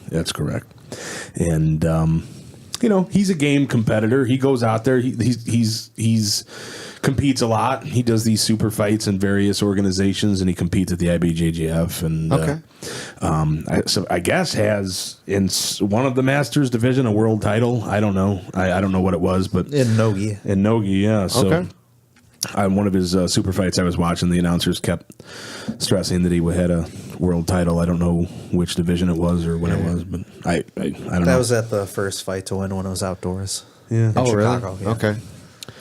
And I always wanted to go against what is it, John Mejia? John Mejia. Yeah, Yes. I called him out a few times. We've been Call him gentlemen. out right now. Mejia, if you're listening out there, I got something for you. I'm coming for you. All right, but anyways, no, John and John's a gentleman. We trained together back in the day. There's no animosity or anything negative. It's just he's been winning all the super heavyweight matches. Yeah, so. yeah. Yeah, he's a game competitor for sure. I'd be interested in looking at that fight too. Although Big Sale Big Sal kicked his ass, but I don't know. I don't know about that one. did you see that? I did see that one. 3 takedowns, 3 side mounts, all Sal. You talking about the last fight to win? No, The, Sal's the one last year in April. Last year in April. Yeah. Slam and Sal. That's what I call Slam it. and Yeah, Sal. I remember. Oh yeah, he did take him down. Slid Took him and down Sal. 3 times. That's Passed right. his guard 3 times to 0 on either Didn't one he of those. elbow him in the forehead or something like that too? Was there some kind of? Didn't he get like? I think he bit him. Bit or something? There's something. Can we start that rumor? It's like, holy shit! Sal, you're here with us in spirit, baby. So it was a decision victory, right? They gave it to Split decision. Split decision. Yeah. They gave it to Mejia. No, Mejia, he's a big, tough, strong heavyweight. You know, he's winning the matches. Hockey player. Yeah, you know, he's if tough it dude. if it was somebody else, I'd ask them. You know what I mean? But maybe Amber said maybe in October. That'd be fun. Yeah, that'd be good. It's just cool to see on the circuit. Like, you bring a really exciting style with Yeah. the strength and the takedowns and Yeah. everything. So Yeah, I'm it's a excited. good attraction. Yeah, no, I'm really excited. I want to. I've got a bunch of family coming to the event. I sold a table right away, and I got something like 7 or 8 family members going. I've got friends going. Imagine the dinner table at Nutty Professor. Is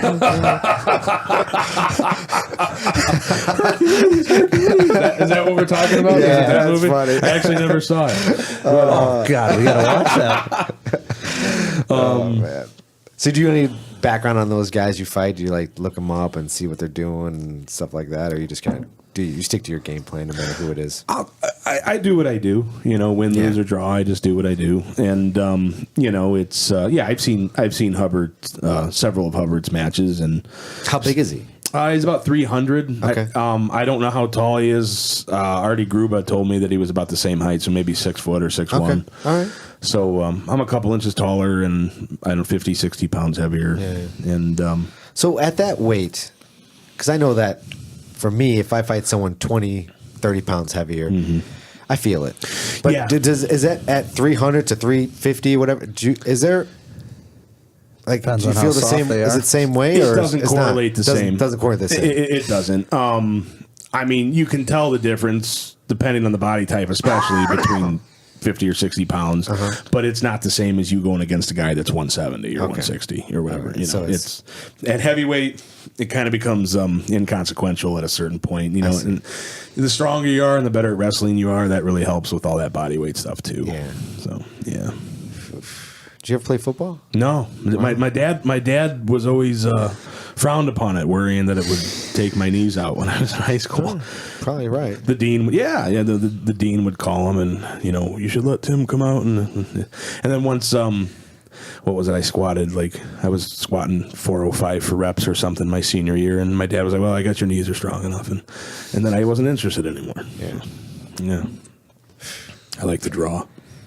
Do you? Yeah. I That's cannot true. get over those ferns coming out of your wrist, man. That is a beautiful tattoo. Thanks, man. You got some spruce, and probably some blue spruce in there, some cedar. You know, that's the fir. He's got a big arm. Well, he doesn't know what you do. Oh, I have a little tree trimming, tree removal service. Oh, do you really? Yeah, that's what I do. Oh, wow. Yeah. Neat. Yeah, absolutely. The stump grinder. Got a big old stump grinder. It's a self-propelled hydraulic operated machine with carbide teeth. Wow, that's And, fancy. I can't believe they haven't made a horror movie about Death by Stump Grinder yet. Well, wasn't that in that one movie? That was a chipper. Oh, it was a That was chipper. chipper. You're thinking about Fargo. Yes, Fargo. But It's different, huh? Yeah, that's the one that eats up and grinds up the branches. The stump grinder goes into that stump in the ground. Ah, yes, I know what you're talking about. Yeah. Sound effect and all, you know. That's beautiful. You got it down. Shit. Lots of years of it. My nephew, Norman, who's also a grappler, he's got the grinder right now, and jokingly said, "You're not going to see it again." So we'll see what happens. So people Hi, Norman. pay you to get rid of the stumps, stuff like Yeah. that, and all that. And then you actually go there and put your arms around the tree and take it out of the ground. Yeah. Sometimes depends on who's watching, like a really beautiful soccer mom or something. I'll walk up and, "Hey, you need me to lift up these stumps, or maybe the back of your car, whatever." Does he have another beer, or is that you guys out? What's going on? I don't know. I think we're. You trying to? I only brought a 6-pack. What? I think Paul's got some Mike's Hard in there.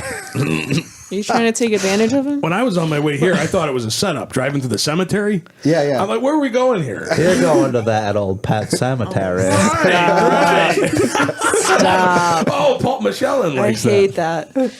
You like Pet Cemetery? No. Why? That one. That one. You don't want to take the trek up there to that pet cemetery. It's that guy with that long face. That's right. Oh, Is that Herman Munster? Yeah. Yeah. That's right. I haven't thought about that in years. I didn't know you hated it. We'll have to work on that. She hates that voice. Who likes that? Who enjoys that? I love it. They did an episode of South Park with that. voice, too. Did they really? I think they did. Is that still going on, South Park? Fuck they're yeah, still dude, making it's it. Yeah, it's amazing. good. It's unbelievable. Like I stopped watching that years and years and years ago.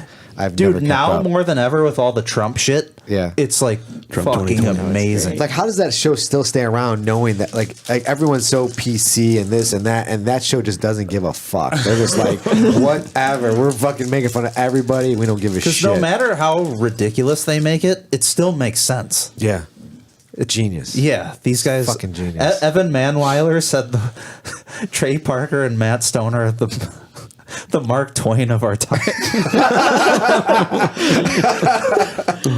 Oh man, that's funny. How's Evan doing? Oh, awesome. Yeah. Awesome. Has he have any super fights? Does he? He doesn't No. really he doesn't like competing. No, that's right, No. yeah. He's really on like kind of the geeky side of jiu-jitsu. He's really smart. He's really good at putting positions together, Sure. and he's a really, really good instructor. Very Yeah. underrated, in my opinion. He Yeah. really likes his plants. Okay. He's a botanist. Yeah, of sorts. Excellent. Yeah. And so who else is on that card next week? So we got me, we got Tim, Constantine, Yeah. Ryan Salisbury, Who's he fighting? another guy from Indiana. I'm not Okay. Clinton Johnson. too familiar with him. Okay. Yeah, I don't know much about him. And who's Constantine fighting? Another guy from Indiana? So, this dude Amir from Braza, he's pretty tough. He's Oh, good. okay. Yeah. Yeah, he broke Constantine's arm the last time. Way to go, Dick. He broke the arm. What the fuck? That tells Constantine's got a sack on him. Get out there and go against a guy that already broke his arm. That's fucked. Like in a locked in submission broke? Right. That's what. Wow. That's the information that I've received. Yes. Damn. Fucking gangster. I think the main event is Matt Layton. Oh, is he? Yeah. Nice. true. Who's he fighting? Adam from Ooflacker, Adam Moslock. Nice. So there's plenty of good matchups on there. A lot of good no-gi expert matchups. Oh, yeah? Yeah, it'll be fun. 40 fucking fights. Just got to get through those fucking kids and those fucking blue belts. No, I'm just kidding. You guys are great. You're the future. Well, I just think that I mean, if you're going to do a tournament, let's do a kids and blue belt tournament and call it a day. Yeah. Like, split it up. I feel like Wanderlust and somebody else was doing that. They were doing like micro invitationals or tournaments with just blue belts. That's nothing wrong with that. Yeah, that's cool. I like that. Yeah. Like I mean- similar to like what the Royal Invitational is, if you're familiar with that. I'm not. What's that? So the last 2 or 3 years after the Worlds, like they'll pluck out some of the best competitors from purple and brown. I think sometimes blue, like just like standouts from the big tournaments, and put them all into an invitational and have them go at it. Kind of closed doorish, but not really. Yeah. I don't know if it's on Flow. It might be free actually on Facebook. I don't know. I don't think it's on Flow. But it's really exciting because it's matchups you normally wouldn't see. Yeah. Like, for example, like this last one, they had Roberto Jimenez. Are you familiar with him? He Yeah. just double golded at Worlds. Yeah. Purple belt, I think, medium heavy in the open. And somebody like Dominique Bell from Atos, who's a heavyweight standout, brown belt, always medaling. So like a matchup like that usually wouldn't get put together. And that's... It's interesting. Yeah, it's super cool actually. Yeah. And usually the guys like you don't expect to win like the lower belts. Yeah. Yeah. Yeah, that's fast. I like how they think about. Like, I'm not a big fan right now of the EBI rule set at all. I hate it. I Is absolutely that hate where it. you sit down and take the back? Yeah, and start an armbar. Yeah, I mean, I initially when it first came out, and we've talked about it you can go back on the podcast and listen to how we thought it was like, oh, so revolutionary. And it was at the time. And it's not that old, to be honest with you. But now, after reviewing, after all these EBIs, you're like, oh, no, it's a flaw. It's definitely flawed. Yes. And I do like, I think Eddie Bravo's thinking is great. I like that he's thinking about it, like he's throwing ideas out there. I like that he's actually doing it, executing it. That's all fantastic. And I think his whole goal is to get combat jiu-jitsu big. You're right. Now they're allowing up kicks in jiu-jitsu, in combat jiu-jitsu. Up kicks. So at now. what point does it actually become an MMA fight? Exactly, right? So I'm like, so I heard this on when they had whatever Rogan podcast they were talking about it, and I'm like, wow, now you can do up kick, but now they do, they have to get down, where if you're standing too long, someone's got to get down and start, doing jiu-jitsu. That's the thing. They just want to push jiu-jitsu, and I don't disagree with that. I like that. I don't like standing matches. No offense, but I don't want to stand there. I don't want to stand. I'm gonna grab you. I'm gonna either pull you into my guard, or you're gonna take me down. One of the two is gonna happen. I'm not gonna. If I'm not a takedown guy, that's not what I'm gonna play. I love disqualifying ultra heavyweights for having sumo wrestling matches. You disqualify the one that goes backwards the whole time, right? Well, what's the point? I mean, I don't understand why you can't both. If you're both are nullified on the stand, someone's got to make a decision. Well, that was kind of a joke I made, obviously, but once you rack up the penalties on them, it's hilarious, how fast one actually pulls or goes for a takedown, and actual jiu-jitsu starts happening. Right, and it's not as bad as they thought it would be. Right. And it usually happens in the last 30 to 45 seconds of the match. It's like, you guys got to do this shit at the beginning. Right. The thing about ultra heavyweight grappling, wrestling, like for example, you watch Greco-Roman wrestling or something like that at heavyweight. They've got a rule set now that if you push someone out of the ring, like an international competition, like if you push someone out in the outer bounce, if you get the push out, you get a point for that. Because when it comes to heavyweight wrestling, especially if it's a real heavy upper body emphasis, there's someone's in control of the match, even if there's not a takedown happening. Because what you want to do is pay attention to the guy who's backing up. Okay. The guy who's backing up is the guy who's stalling. That's what it is. Right. And he needs to be punished for such infractions. That's who you need to give the penalties to.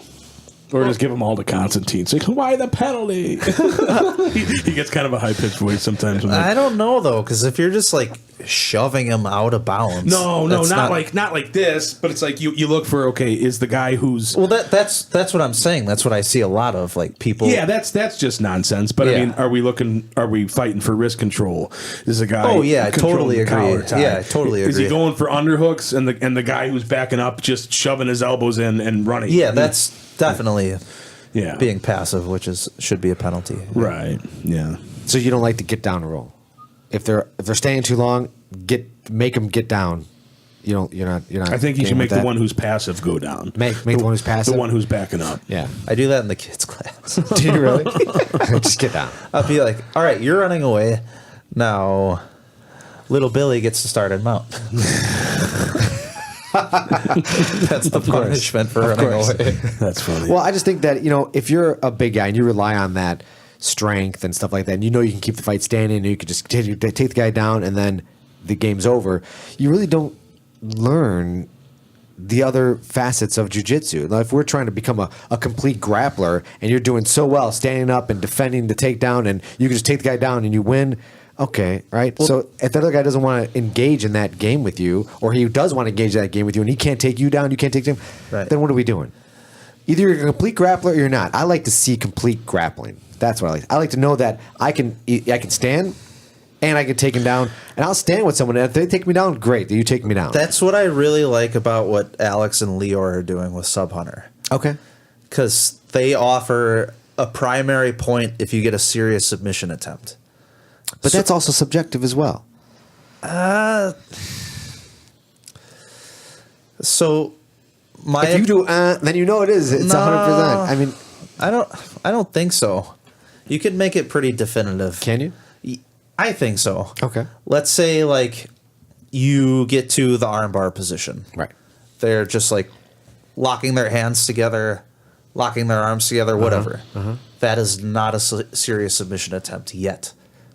Once you break that grip, the arm goes straight, and they need to get out. Right. That is a serious submission attempt, in my opinion. Okay. Where do you place a triangle at?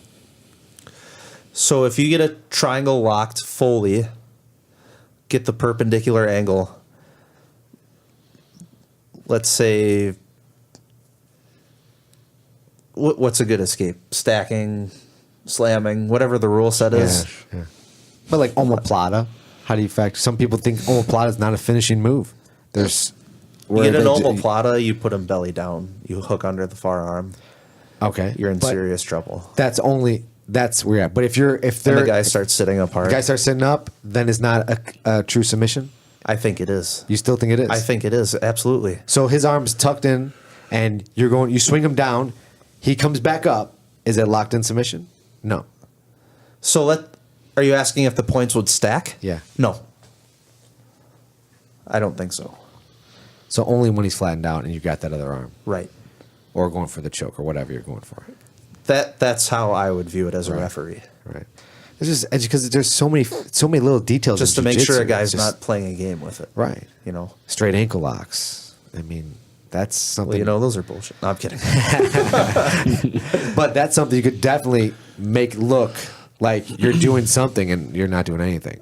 Well, it depends on the ref too. Like you see, it is very cut and dry, but others wouldn't. And who's to say other ref over there is wrong in saying that his idea of the submission is different than yours? You know what I mean? Yeah. But I think an experienced grappler could. That's also subjective, because some people think they're experienced, but they might not have that experience. Somebody with 10 years of experience, I would hope a so. Black belt referee, like, let's say with a straight ankle lock, you get belly down, you're turning the corner, but the guy is not even making an effort to defend it. Right. Not a serious submission attempt. There's some guys with good poker faces. Still. You know what I mean? Yeah, I still wouldn't. You would say no, not a serious submission? No. He's got to be like making the face like, get me out of this. Well, if you're in a submission and you're not making an effort to defend it, right? Like, what does that say about the Well, submission? it depends. Like some submissions are a slow, like, okay, I need to really think. I need to move here. Right. Breathe through this. Get out. It's inches. Inches can, this, and putting a triangle on someone, what the difference between inches and centimeters are for a triangle, how deep it can be. So I don't know, man. I think that's difficult. I like what they're doing for sure. I definitely don't like the EBI rule set. I just think that you're never gonna give someone your back, and they're gonna play that. They're gonna play the rule set like Eddie Cummings said. I'm just gonna wait to overtime and fucking work my back, whatever, right? Whatever technique he's got going on, and that's what guys are training for that rule set. Now the get down rule that Eddie Bravo is bringing in now with the combat jiu-jitsu worlds, whatever he's calling it, I think that's what he's calling it. That makes sense. Like if it's standing up to, because I like ADCC, but I don't like the first 10 minutes because it seems like they're just pushing each other in and out of bounds. You know what I mean? In 80s, and then when points come about, then they get alive.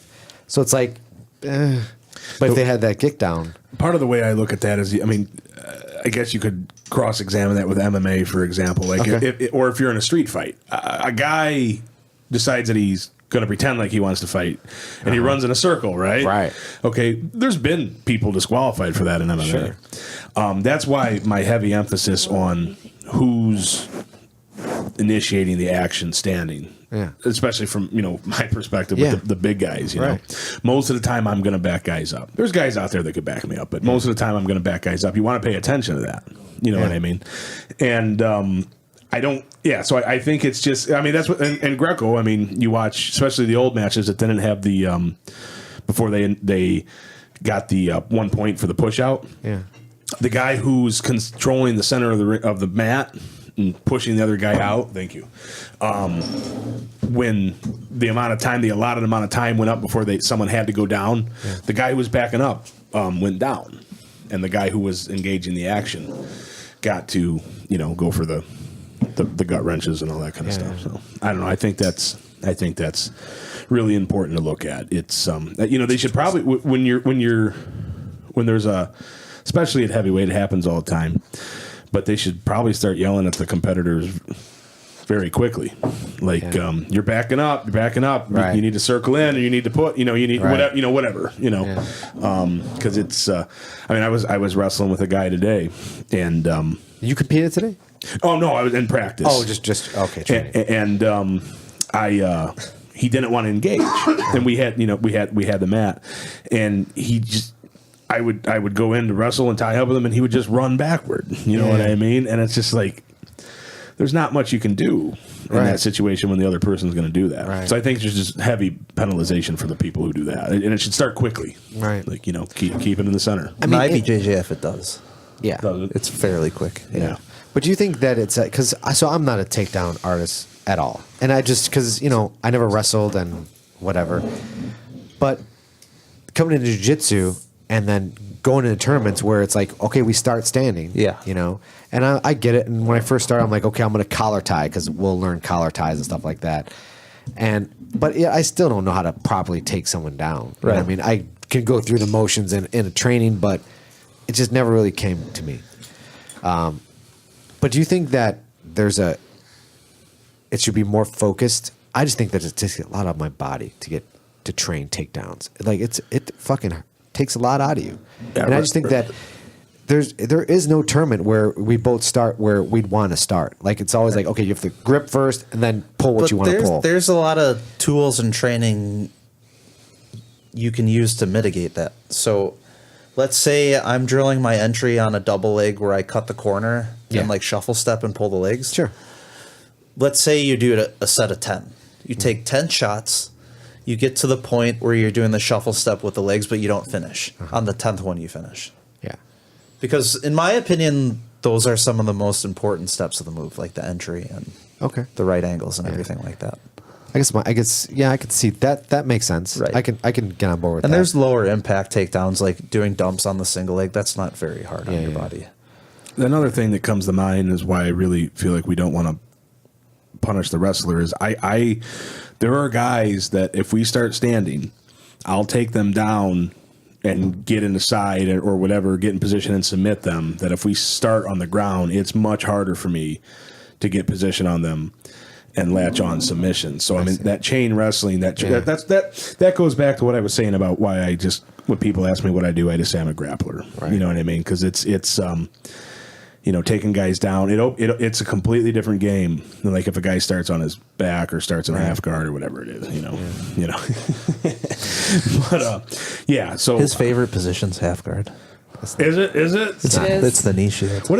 I do enjoy a knee shield. Yeah, I mean the knee shield's cool until it's crushed. I mean it's just 100% agree. Like you just crushed his dreams. It's very cool. I was rolling with a guy today, a big tough brown belt, and I'll be honest, I was having a little bit of a hard time getting past his shields. So I just grabbed, Captain America. So I just grabbed it and I grabbed his head and squished that instead. I'm gonna squish something, whatever you let me get away. Wait, so he had you in knee shield? Super duper unbelievably strong legs. Long, strong I've legs? never felt legs like this guy. Okay, so he had you in knee shield. You said you squished his head. So did you just reach over the top and grab a collar tie and compress him until he let go? I grabbed his wrist and squished it down by his wiener. And I reached and got a hold of his head and yanked it in tight and drove my shoulder down to flatten him out. Yeah. Then I got underneath his head with this arm and his arm with this arm. And I got him flat, and I took my shoulder, and I flexed my deltoid, and I rammed it into his face, and he tapped out. I call it the shoulder spear. Jesus. Where you just take this guy here, and you just crunch it right and stab it anywhere in here, right in the jaw is really nice. Was that a new thing, or is that something you routinely I've been use? doing that for 1,000 years.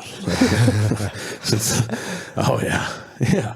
I mean, but there's things that you do that I'll never be able to do. Anatomically, I just physically won't be able to do it, and vice versa. Right. You know what I mean? So it's just it's the big boys can't move like you guys. You know, I'm an athletic super heavyweight, and I can't move like Aaron or do all that inverted guard. There's some super heavyweights that can. I don't think there's any 400 pounders that really, really do. Right. But you know, we have. I mean, I went and did a yoga class a while back, and they went, okay, twist your arms, you know, put the elbow inside the other elbow, you know what I mean? And I was like, that's it. That's it, right. And that's as far as it's going to go. And so you got to, if I spent my time doing jiu-jitsu for these last several years, I wouldn't have been winning matches the way that I have been, because I simply cannot do a lot of the stuff that you guys can do. I just can't. I can do other stuff, though. Right. I can squish. Yeah, I don't know if I want to be on the bottom with him. It'd be rough. No. It'd be rough, huh, Michelle? Absolutely. Well, how are you not. going to get on the top? Yeah, I don't know. That's what I had to like climb up one of his arms or like backpack his arm for a little bit and then maybe work my way You'll around. end up all the way up here. Yeah. When I roll with Michelle, I like Yeah. I've seen him do it to people. I like to get real sweaty before I roll with Michelle. I mean swamp. Yeah. And then just like lay on her and like breathe real heavy. Michelle, do you like it? Are you enjoying the grappling today? Yeah. Stuff like that's funny. She gets upset. It's great. I love it. Oh, man. Oh boy. So, Michelle, you got any fights coming up? No, probably not. Why not? I just started school again, so I'll be focusing on that for a little bit. Before the Wanderlust thing, when was the last time you competed? Probably in IBJJF. I competed all the time, like white, early blue. And then, I don't know, just like training got less fun. It felt like a lot of pressure. Yeah. And so needed a mental break. And it was good. I think that was good for me. I'm enjoying training a lot more now. Yeah. So, what are you going to school for? I'm in a paramedic program right now. Nice. So I'll be like another 10 months or so. I'll be done. So, you're going to be like on an ambulance or? Yeah. So EMT? Yeah, I'm an EMT right now. Oh, you are currently? Yeah, currently an EMT. Is that what your shirt says? Yeah. I just noticed that right now. It, does. says It actually EMT. does. Yeah. And then it's like another program for paramedic. And Okay. I will probably join a fire department. At least that's the main goal. Oh, really? Do the firefighter thing, yeah. Wow. That's awesome. Damn. She's an animal. And what's Aaron? What are you What? going to do? What do you mean? What am I going to do? Jiu-jitsu wise? I list people's Christmas ornaments on eBay and I teach kids classes. That's what I do. It's fucking awesome. Yeah. There's nothing wrong with it. It's just the way he said it. I know. And I only put those ornaments on eBay because it allows me to train jiu-jitsu whenever I want. That's nice. Otherwise, I would be doing something else. So after your fight with Kaio, what do you plan on doing? Like IBJJF, World? what are you I'm doing? signed up for the Chicago Open. I just turned 29 a few weeks ago. Also, no Masters yet. No, not yet. But what I'm planning on doing is going out to Master Worlds and doing the Vegas Open, just so I can get Okay. Get It's the a same look- week, right? Yeah. Why did they do that? I wonder why they did that.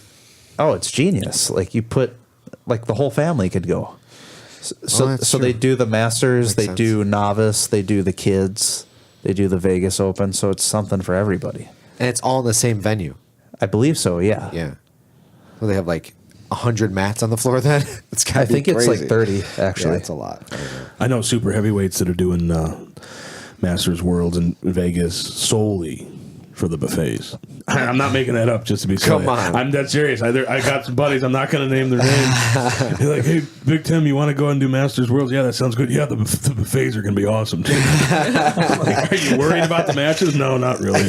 Riot, does his name rhyme with Monstantine? No, it wasn't. It wasn't. You don't know him actually, but okay. No, there's there are heavyweights. There are heavyweights attending Worlds for the Las Vegas buffets. Just so you know, that's happening. Yeah. I don't think I'll be making out to Vegas Master Worlds this year. No? I thought about it, but I don't think I'll be able to. It's a long time to be in Vegas. It's a long time. How long is it? I've never done it, but I'm going to do It's it like this 4 year. or 5 days. Yeah. The last time we were there, like almost 5 days, I think it was. Jeez, I was like, and Paul didn't go till like the last day. purple belts go Oh, that last. sucks. Fuck. So you didn't get to have fun. He couldn't do shit. Yeah. Like, most of the time, he had to Fucker. stay on weight. Yeah, it fucking sucked. Suffer. Who is Paul, by the way? I You never met Paul? I am Paul. I know. This is Paul, right next to us. Yeah. Yes. Paul, he's a purple belt in at Mineko's. Okay. We started this podcast 91 episodes ago. 91? 91. Fuck. Yeah. So actually, this is episode 8. This is episode 82, but we've got like 10 fight companions that we do. So I think it's like 91. What's episodes. episode 100 cool. going to be? I don't know. It's gonna be crazy. Salisbury's gonna, or Constantine's gonna be spread out on the table. We're Yeah. gonna eat sushi. Naked off. with sushi on his body. It's actually a good idea. It's actually a very good idea. We started a chat room called Cuddle with Constantine, and there's a group of us. Aaron's in it, and a whole bunch It of was us. specifically made so that they could organize their training, so they actually have like bodies to roll with. Makes sense. And it just turned into a fucking zoo. Turned into an absolute madhouse. I'm working on that with one of the guys I became friends with after competing with him, Sean Richmond. We're working on getting a little guy jiu-jitsu. Yeah, that's going. great. You know, because we're older, and we Yeah. just want little guys to work out with, and not every gym has like a dozen little guys. There's like you get maybe one or two, so it's nice kind of like, and I think we'll do it here at the studio, maybe like a Sunday afternoon, put out there on Facebook. What's or the weight whatever. limit? Probably like 145, I would say, or 150 would be the on the high end. Do you have to weigh in before you get there? Yeah, Or when- definitely got to upon weigh in arrival? first. Yeah. Do Do you meet that, Aaron? Would you be able to? I could get 150, yeah. You get 150, right? Yeah, I'm like 152 right now. Ooh, Yeah. yeah. Like if I showed up, would you guys be like, "Get the fuck out of here"? It would be. It'd be like. It'd be funny. Like it would have to be like 3-on-1, 4-on-1, Yeah, something stack like three that. of them on top of each Yeah, other. it's just like, all right, I'll go after him. I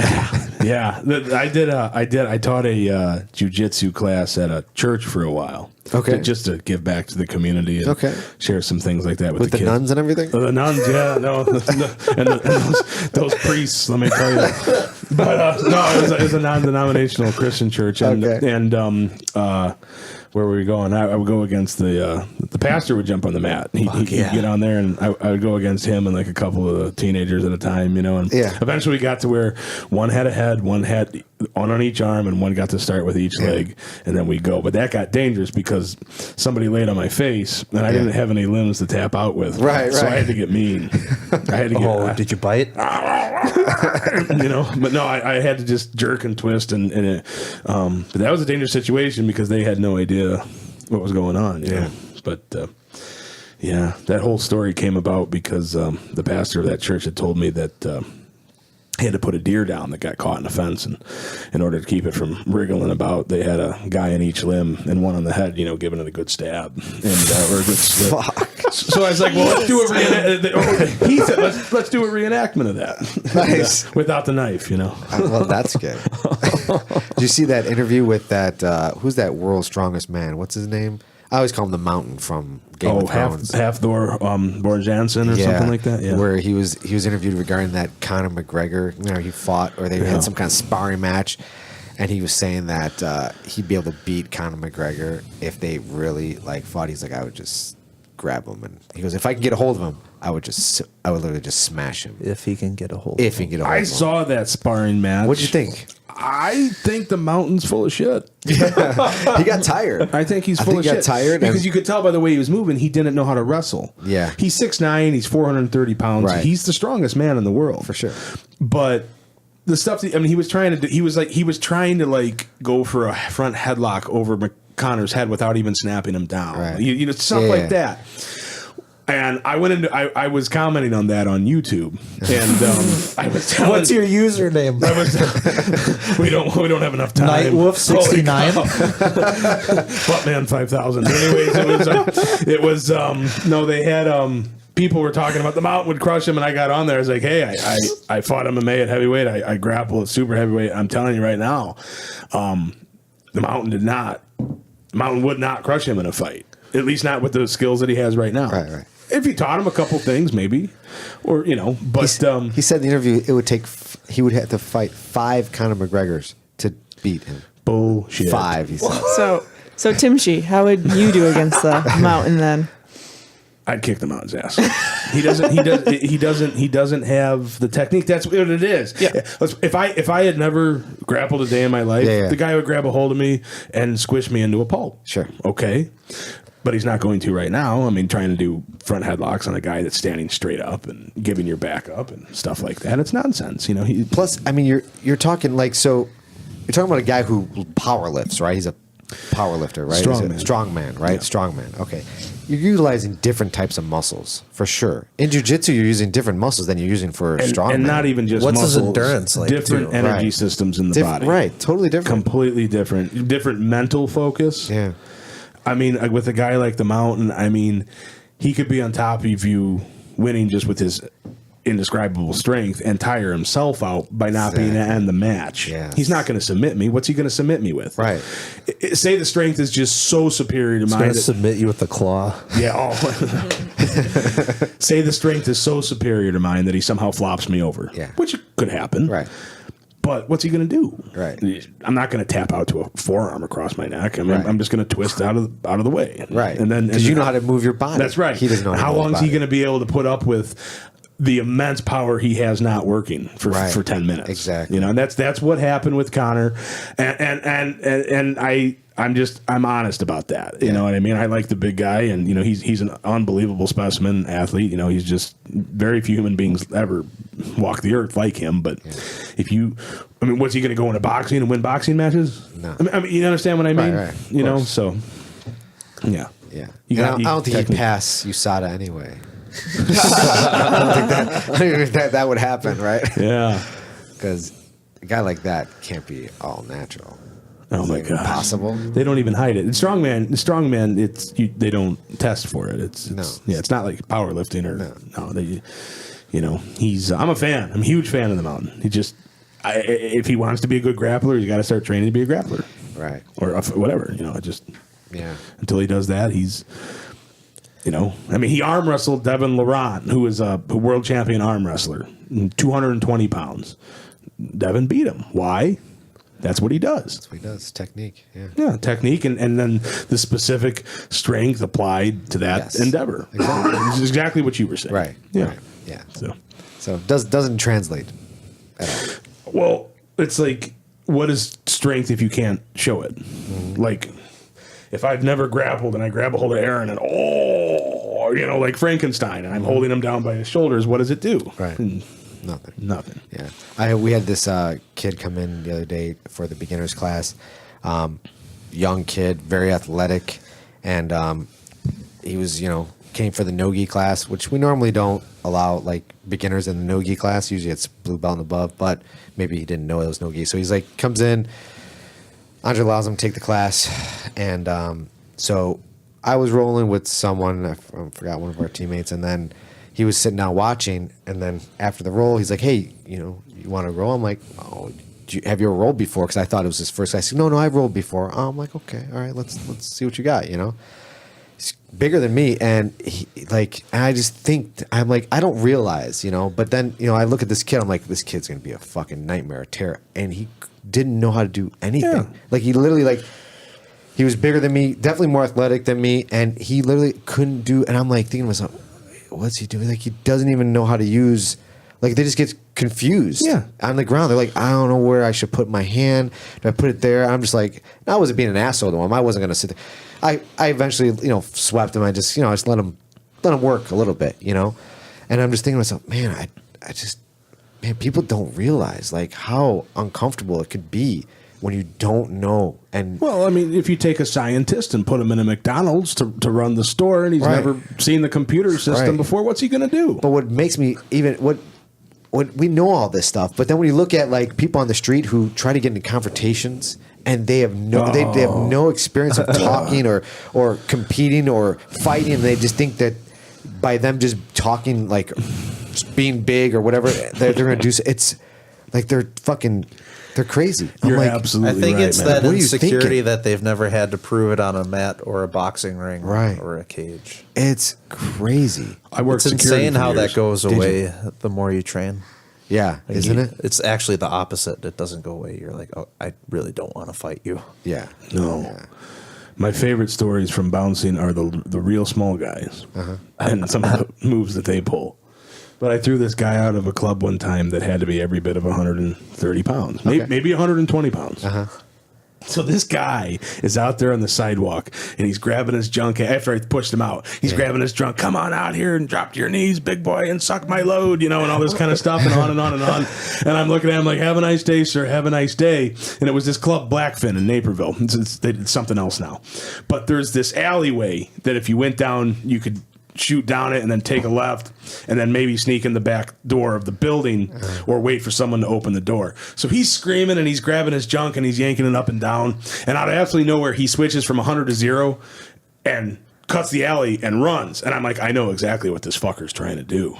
He's going to go back there and wait for one of the waitresses to walk back there for a smoke break, and he's going to bully his way in. Right. What'd you kick him out for? I think he's grabbing butts on the dance floor or something like that. He was drunk. I don't know. Guys' butts. But anyway, that's an excuse. I go cutting not through, an excuse. I go cutting through the club, and I get to the back door, and sure enough, movie land timing.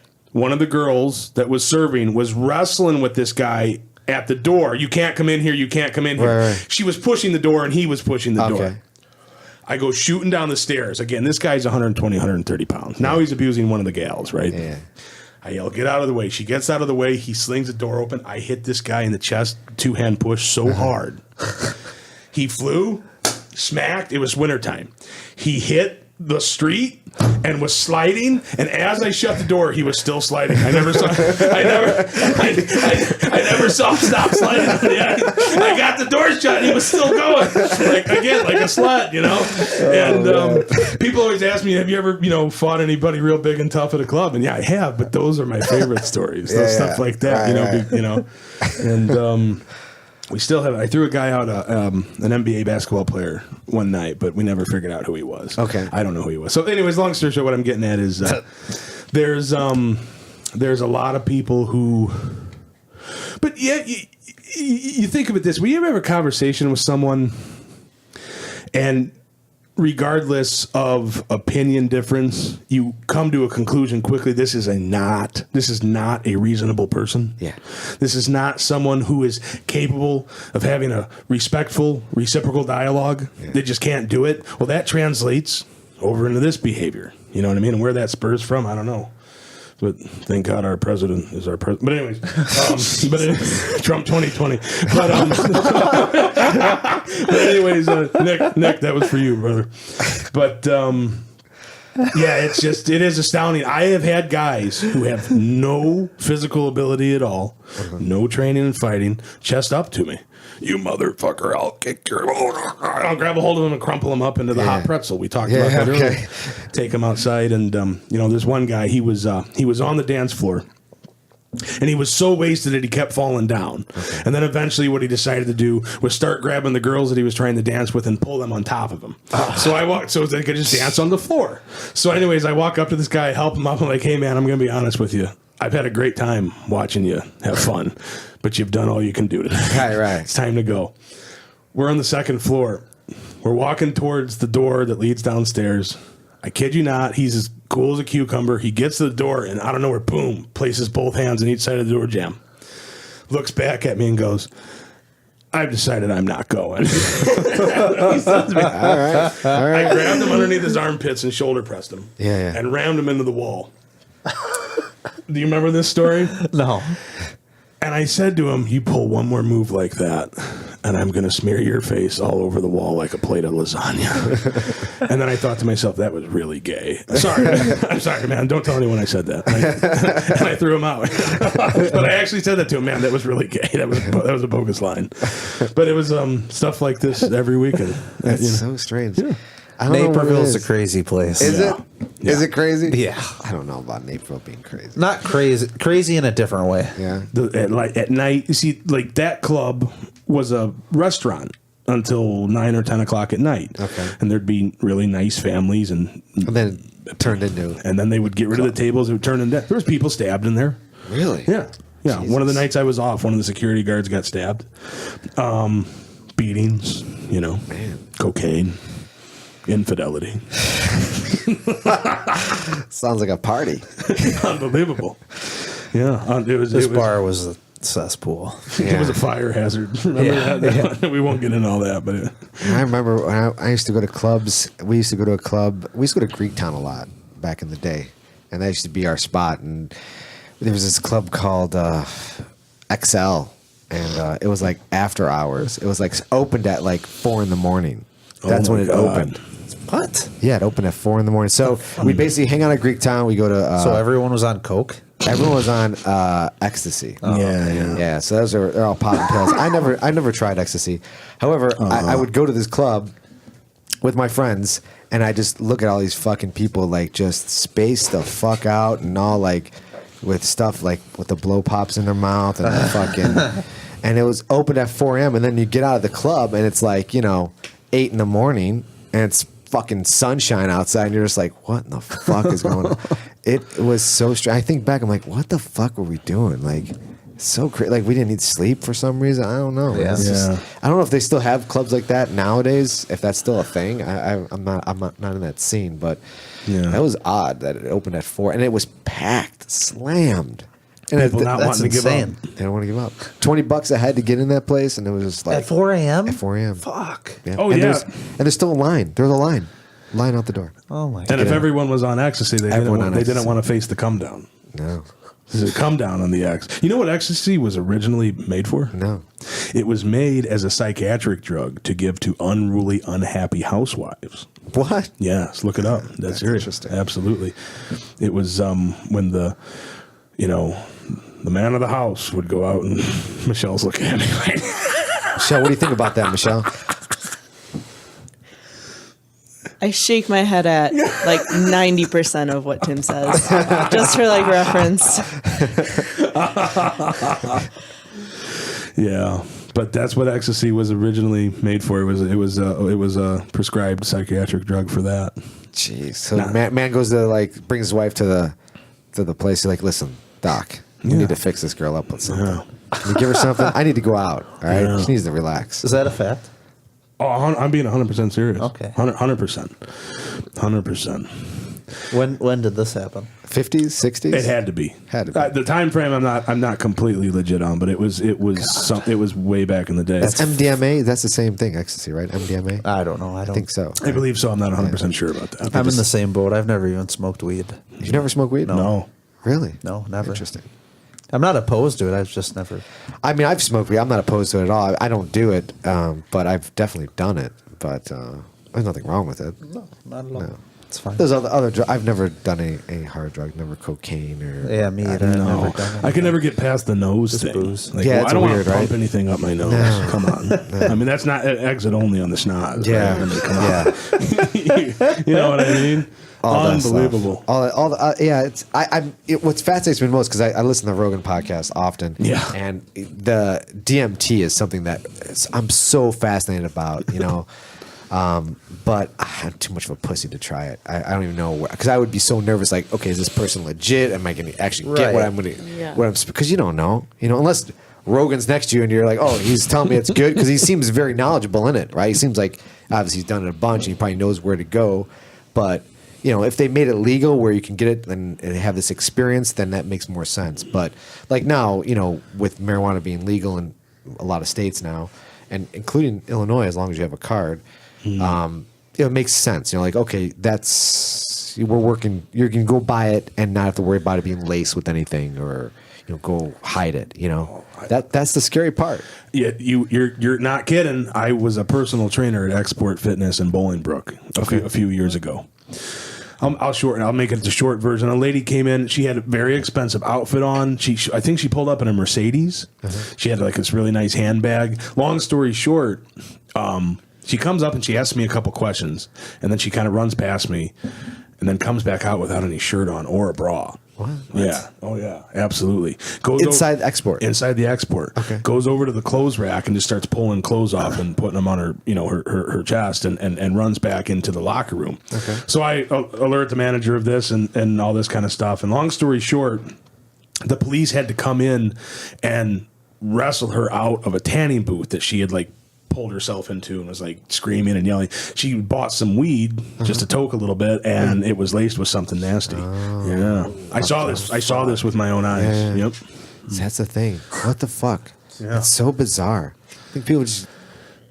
Yeah, that's I couldn't do it. I like that scene in Friday where Smokey gets the marijuana laced with angel dust, and he winds up in the chicken coop naked. That's true. Yeah, angels. That's PCP, right? Angel dust. PCP. That's it's what all- she. That's what. That's probably what it was. I had heard through the grapevine. That's what they figured out had gone on. That was I heard later on. That's crazy. Yeah, that's something. So you're absolutely right. That's just that's a dangerous. That's the thing, And if they made things legal, it would be, that's the situation like that wouldn't happen.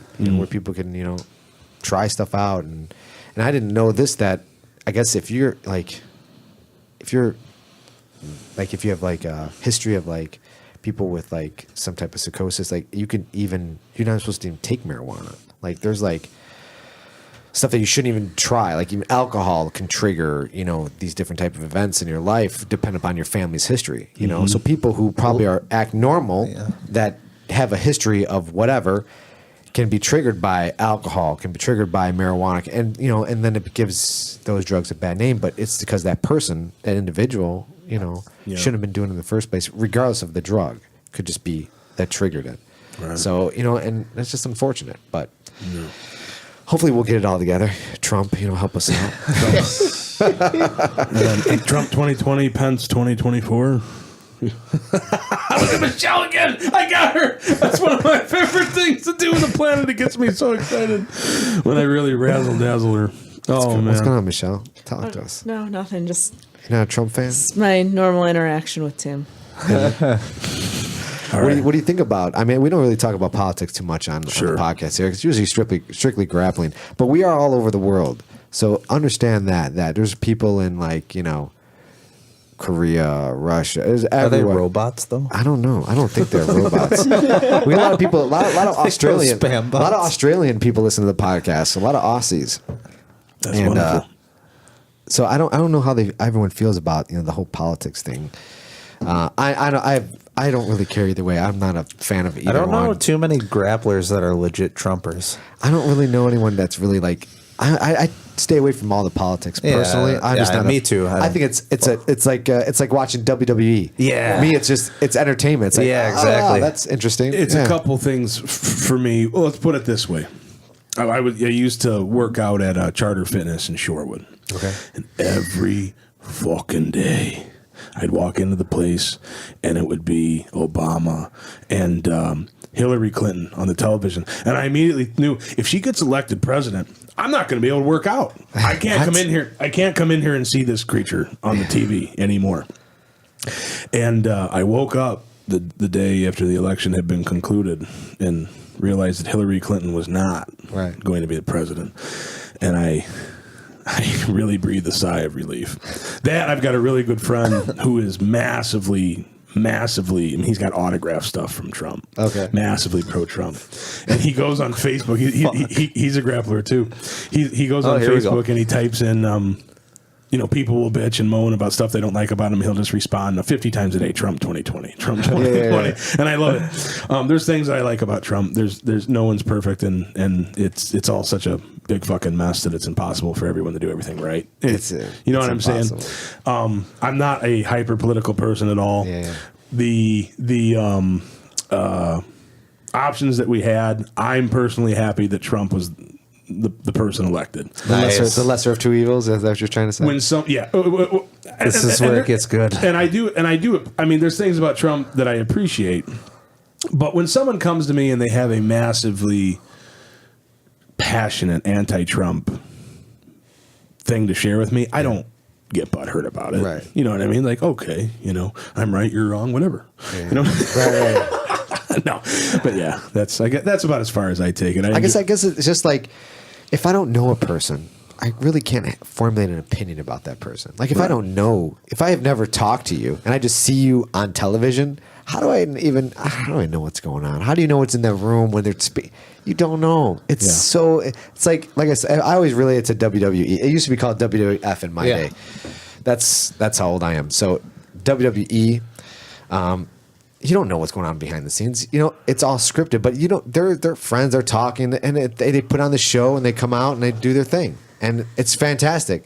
And it could be exactly the same thing for the politicians. They could all be fine behind the scenes. The camera comes on, and they put on their thing, and everyone gets on one side or the other, and everyone's. But it could be all bullshit. I think it's all bullshit. I think it is. But you know, people really get really involved in it. You know, they really like that, and that's cool. I mean, as long as you're passionate about something, I guess, right? Just don't hurt. That's don't hurt exactly other the person. thing. I think if you don't have that fulfillment in your life of something that drives you, something to be passionate about, one of the easiest things to look to is the fucking TV. Right. Oh man. Yeah. And it's like, man, turn that fucking thing off and go do something Isn't that it you like to do. ridiculous? Do something that you love. I've noticed more and more as I get Yes. older. I notice more and more that, you know, because I drive a lot, so I pass by, you know, a lot of people, you know, begging, homeless people on the side of the roads and stuff like that. And I don't know if it's more prominent now. I'm just noticing it more because I'm older and just, you know, I pull off the side of the highway and there's just a line of people there with all cardboard, you know, helping them homeless, whatever, need food, money. And then I'll throw on Netflix or something, and there's a show, and the show's about, like, you know, making desserts or whatever it is, and it's like a whole series. And I'm just thinking to myself, man, those people are just making food, right, for a television show, and then what are they doing with that food? They're just throwing it out. There's like no one's really like, it's just, that's entertainment. Like, we're gonna make all this food, fucking, and we're just gonna basically you're gonna taste it and then throw it away. Yeah. Like, what the fuck? Like, how? I wonder why people hate Americans. Like, what the fuck are we doing? Like, that's what we're showing us as. That's so ridiculous. There's like, a lot of waste. What the fuck are we doing? Yeah. Like, who's priming? Like, okay, this is a great idea. Let's create a whole show based on food, and we're just gonna, don't worry about the homeless people and the people starving and all like that. I think in this day and age we should be a little more aware. Let's shut that fucking shit off already. Like, what are we doing? What if at the end of the show they took the food and brought it to the homeless people? Do something with it. It just seems so wasteful. Like, if you're cooking all this food and it was shitty, and then they throw it away, and this, Or I they know. just fucking slam the lasagna into Trump's face. That would make a few people happy. An interesting thing, like I was walking out of Valco's school last year, and a homeless gentleman came up to me and said that he was hungry. So I said, I'll take you across the street, get you something to eat. Sure. And he said, you know what, man, I'm going to be honest with you. I'm really not that hungry. What I really need is some clothes. And I said, well, I'll tell you what, I gave him an old work coat, you know, just so he could have something. The thing about people in that position is I believe wholeheartedly in helping out. I've been helped a lot in my life. You know what I mean? I've had people love me and help me and teach me how to do things and help me through struggles. And I think that should be open to people. But the interesting thing is, like I said to that guy, you know, man, there's programs available that if you would apply yourself, you could get into different places that will house people in your situation, help you with job finding programs, things like that. And I've spoken with a lot of homeless people over time about that after providing some sort of need that I was able to provide at the time. And I've never met one that was interested. Yeah.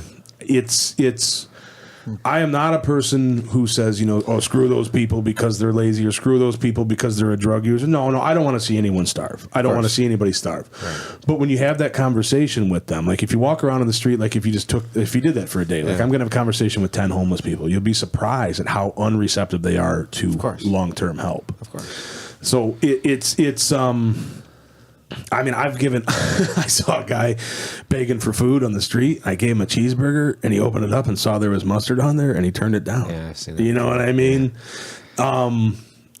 It's a mental thing. It is, and I don't know exactly what the long-term total solution for that is, other than some people are in trouble in their hearts and their minds, and some people you can't help. I've been go fuck yourself, don't come near me, for trying to give a homeless guy something. Right. This is it's a very deep multifaceted problem. Well, Utah, they have where they can't even ask you for money. Right. In Utah, I like that. I like that a lot. In Utah, they have signs up on the post, and you'll see homeless people. They'll walk right by you. They'll make eye contact and they keep going. Yeah. They won't because they can't ask you for money. And they have it. They said if you want to donate, this is where you do it to, and then we make sure that they have whatever shelter at night or whatever it is. I like that. It's sad that these because there's scam artists out there too. There's fucking people that just walk that fucking road with them and get in their car later and just go home. And they'll make $40,000 a year doing it. And they'll make their maybe $150 a day, whatever it takes, and they do it 7 days a week. It's fucking pretty good money. They're fine. They're fine. And so I'd rather institute something like that, and I like to see that in something like that in this state, because it's getting out of control. I think. I just, like I said, I don't know if it's more. I'm more aware now because I'm seeing it more, but I just feel like there's a lot more, and it's the same people, and then there's a couple new people, and it's the same. It's like I see it in the suburbs now. I used to see it in Chicago, but now it's like Bolingbrook, and it's like what the fuck off 55 and Bounton or 55 and Weber Road. You're like, wait, what the fuck? What are you doing all the way out here? Like what the fuck is going on out here? Yeah. So it's weird, man, and it's unfortunate, but I don't know what to fix it. I just think that all these politicians and everyone's involved, and they're just I don't know what the end game is, and then people are so worried about the election and Trump and all this. People get too mixed up in that bullshit. I think a lot of it in this country is based on fear. Yeah? It's really easy to make people afraid because we have so much to lose. You know what I mean? Yeah.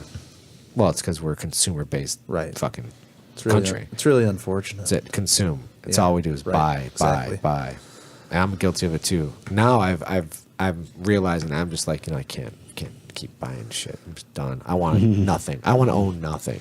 I just want to just stop buying shit. Yeah. Like the iPhone came out. I'm just like, I'm good, Apple. I'm good with the 7. Don't fucking break it on me. Because once you do the update, you're fucked. You gotta buy a new one once you do the update. So I haven't done the update, thank God. But I know eventually I'm gonna have to do the update, and I'm gonna get fucked, and I'm gonna make me buy another phone. I'm like, man, I might just go to flip phone. Fucking go to flip phone, have the iPad. Evan Manweiler does that. He's got a flip. He's all flip phone. That's fantastic. The fucking best way to be. Yeah. I think in this day and age, it's the best way to go. Is go flip phone, have an iPad. It's hard to or text, whatever. Fuck that. Fuck texting. I'm so fucking. You like calling people? Here's the problem. I don't like calling. I'm not a phone person per se. Hate talking to people. Yeah, right. My business is I'm in the computer industry, right? So I started this company 16 years ago. Okay. And people would call me for tech support. Hey, and I got a problem with this. Okay, no problem. And now my clients are fucking texting me. And then these texts are like incomplete sentences that I have to decipher. Like, wait, what's going on? And I'm texting back like, okay, what the... And I'm thinking to myself, why the fuck why can't this guy call me? So then I'll call them and they don't answer the fucking phone. And I'm like, and then they'll text me back. I'm like, wait, why don't you just answer the fucking phone? Like, why are we texting? And that's now the form of communication. Like, what the fuck are we doing here? Yeah. Like, let's That's just email. phenomenal. Let's email. Let's go back to Nextels, where it's like, I can chirp you and then you'll answer and I can talk. That was okay. Do you remember Nextels? Oh, yeah, I do. Okay. Yeah, next client that does that, tell them, hey, there's this great new program come out called the Armbar, and it's going to be great for your business. Let me come over and show you. It's going to really straighten you out. Oh man, it's frustrating. It's like, and this is the generation. Yeah. This is the generation that's out now. They just want to text and they just want to completely, ignore verbal conversation. They just want to conversate through behind the computer. Well, there's good stuff too.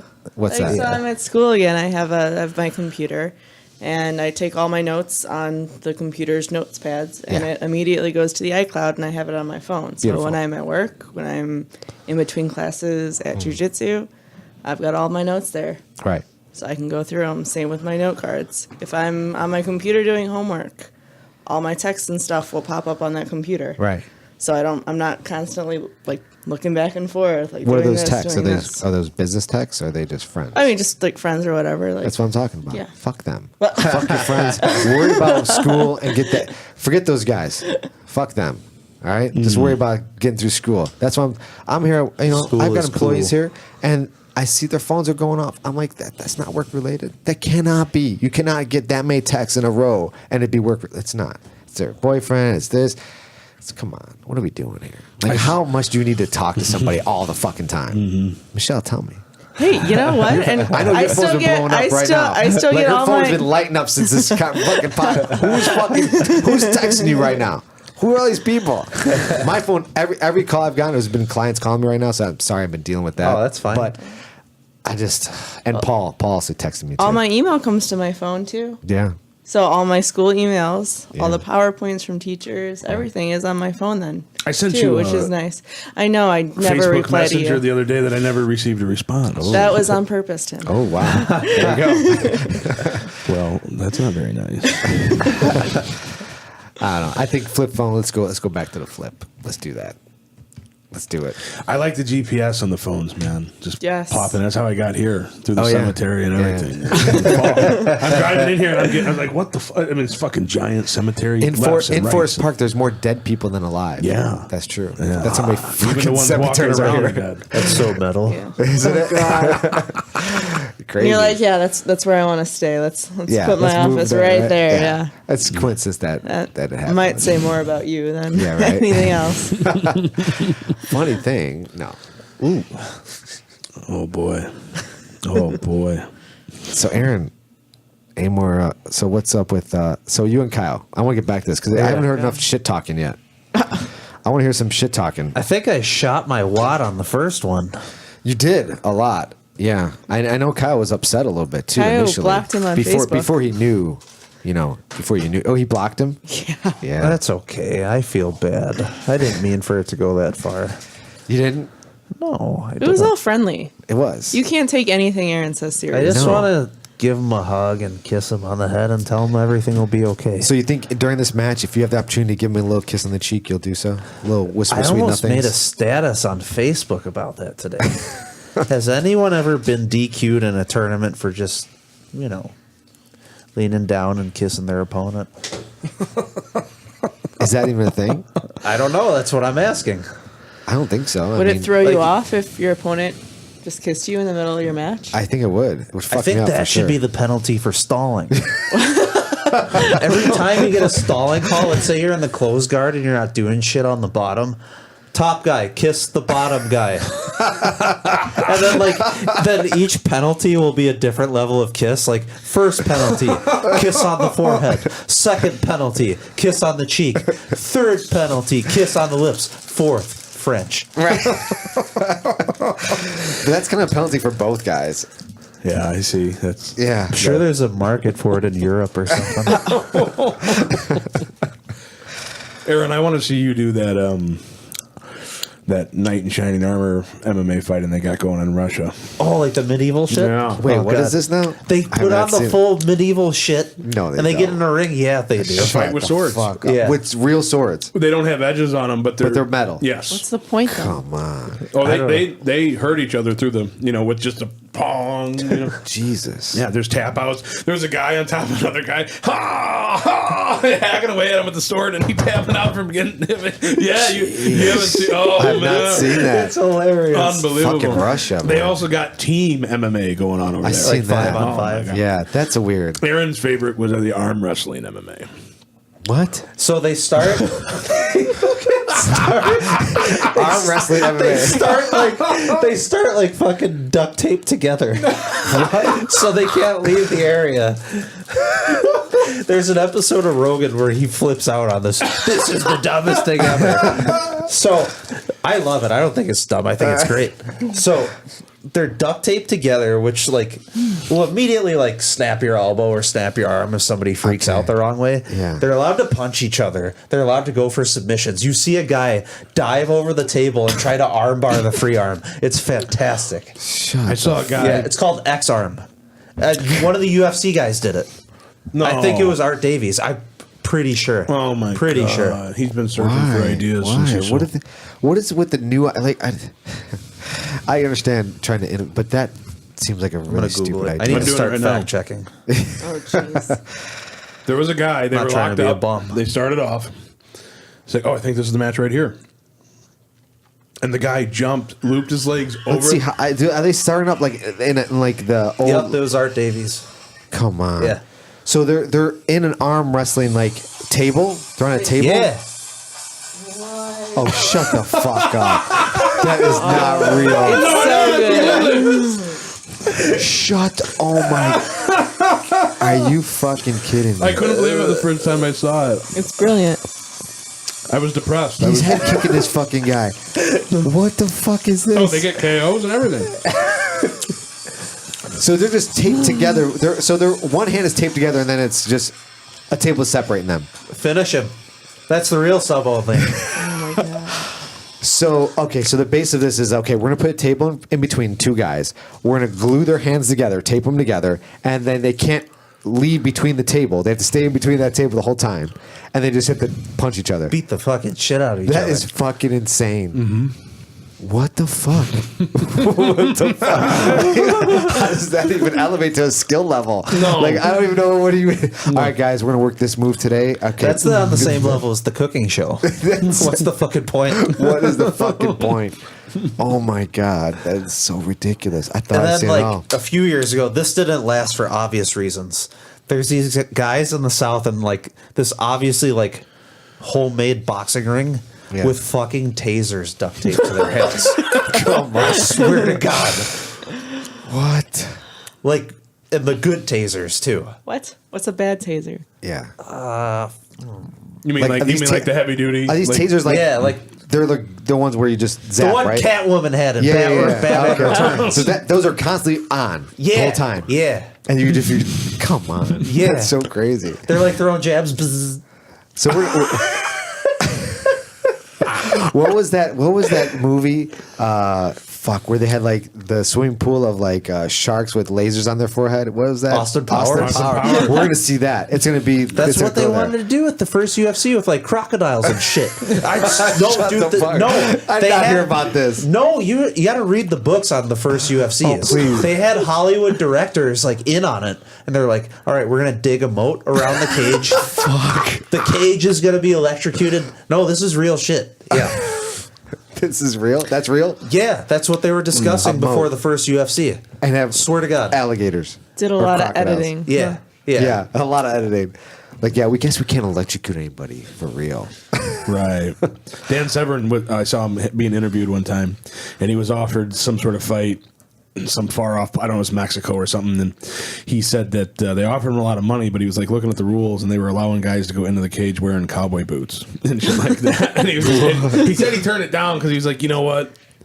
I don't know. This is So the first result on Google, since we're fact checking now, yes, is a YouTube video, an interview. I'm not sure who it is, but the title is "Moats, Razor Blades, Crocodiles: A Look Back at the First UFC." Fuck out of here. That is so crazy. Razor blades on the fence. Put some barbed wire on top there so you don't grab the fence. All these MMA fights are going to seem boring now. Yeah, I know. What could they have been? Dude, it's going to turn out to be like Thunderdome. Yeah. One man enters. Yeah. No, two men enter, one man leaves. Yeah. That was They it. used that line for the first one, too, The I original believe. Did they really? Hunger Games? Yeah. For the first... I remember hearing that at least once on the first UFC broadcast. What year did that come out, that Thunderdome? Mad Max. It's late 80s, right? Was it late 80s? I believe so, yeah. Fact check that for me. All right. man. No problem, Fact check friend. for that. I want to see. I'm your producer now. Thank you. Fuck. That is interesting. Fucking people in the 90s were so silly. When Emmanuel Yarbrough entered the UFC tournament, a couple guys. 1985. Beautiful. Wow. 1985 Thunderdome came out. Imagine a UFC fight with a chainsaw hanging off the cage and both guys are rushing to get to it. Fuck. We're going to see it in Russia. Bladed gauntlets. Oh, man. Oh, my God. It's Running Man, the Arnold Schwarzenegger. Yeah. Running Man. You're right. Sub-Zero and... All right, I got to piss. I'll be right back. Yeah. Man, that's right. Ooh, before you piss, you should tell them about your most recent injury. Jiu-jitsu related This is injury. fantastic, Shelly. All right. Oh, that's great. That's fucking Why amazing. before he pisses? Because it has to do with my... He's going to have a hard time. Because he's going to be gone for a while. Is that So, why? He's going to undo the bandage or something? All right, this is a little plug here at Vianna Bros. on Thursday nights at 7:00, we have a competition class that's ran by Alex Molinaro. He's a high-level competitor, black belt, IBJJF referee, 20 years old, just a stud. Learn a lot from this kid. So he regularly taps me as his training partner. You know, not that I'm his equal. He just beats on me relentlessly. Mm-hmm. So we're doing like a Shark Tank drill 2 weeks ago, and we start from the feet. I pull on him. He circles, and he's like working the strategy where he's going to force me into a half guard to pass. And he forces himself a little bit too much. So he drives his knee in a little too far, right on the tip of my dick. Dude, he hits the left side of my dick and it like stretches downward. I thought I ripped it. I thought I ripped my pee hole. So I like run off the mat like to check if it was bloody because I was sweaty. I didn't know if I was bleeding or not. I was like, fuck yeah, sweet. So I take the pain for like another 5 minutes, keep training. The rest of the night's fine. I get home later. I'm in the bathtub like usual. I'm like washing up. I look down and my fucking Johnson's discolored. The left side of my helmet's fucking black, dude. Black. Jesus. Yeah. And I'm like, Shelly, look at this. Just in the last few days, it returned to its normal color. Thankfully. But yeah, that's what happened. Did it hurt when you went to the washroom, or you're good? No, I didn't notice it until I looked down and I saw it. It was just a regular bruise. Wow. I didn't know that was possible. Yeah. Yeah. That's fucking crazy. Yeah. It was freaked me the fuck out. Because there was it felt like nothing was wrong. Yeah. Business as usual. I looked down to wash and I'm like, oh. It's black. Yeah. Fucking black. Yeah. You didn't take any photographs? Oh, I wanted to, but I don't think Facebook would be too receptive. I mean, you should put it out there. Be like, listen, guys, this is a real thing. I think Tumblr's okay with that. I don't know if they're around anymore. I think Tumblr got bought out. Yeah. I think they did. Something like that. Or no, one of those got bought out. Yeah, I have no shame telling that on the air because it's just it's a horrific story. So gnarly. Horrific. Oh, it's not horrific. It could have been way worse. I guess it could have been. Yeah, way, way worse. Yeah, you could have the log split, you know. Yeah, exact. That's what I was worried about, man. Wow. Because usually it's like the balls, right? Yeah. Like you get rammed in the balls really hard. You think it's up in your stomach. How often do you get hit that perfectly that like stretches downward? It was insane. Yeah. I was like, how did you do this to me? Perfect technique. Yeah, perfect. Dick lock. Yeah, the dog bar. Oh man, that's brutal. Yeah, it sucked. Fuck. The weird thing is like 5 minutes. I saw later, the white light right when it happened. He goes back and asks the guy to do it again. That's what I don't understand. Can you do the other side? Well, one of Timmy's favorite lines is "Pain is the purest form of pleasure." On that note, I'll be right back. He's got to hit the wizard. Yeah. We're gonna talk mad shit about you when you're gone. You know that. You know that. Oh man, that was funny. That was so. Michelle, I mean, tell us, what do you really think about Aaron? Oh, he sucks. No, I'm kidding. No. I love him. I love you, Aaron. Kidding, Man. mostly. Oh, he's a riot, man. How long have you guys been hanging out now, dating and stuff like that? How long have you guys? Probably a little over 3.5 years. Oh, nice. Yeah. Long time. Yeah. You guys live together, right? Yeah. Yeah. Yes. That's nice. How's he to live with?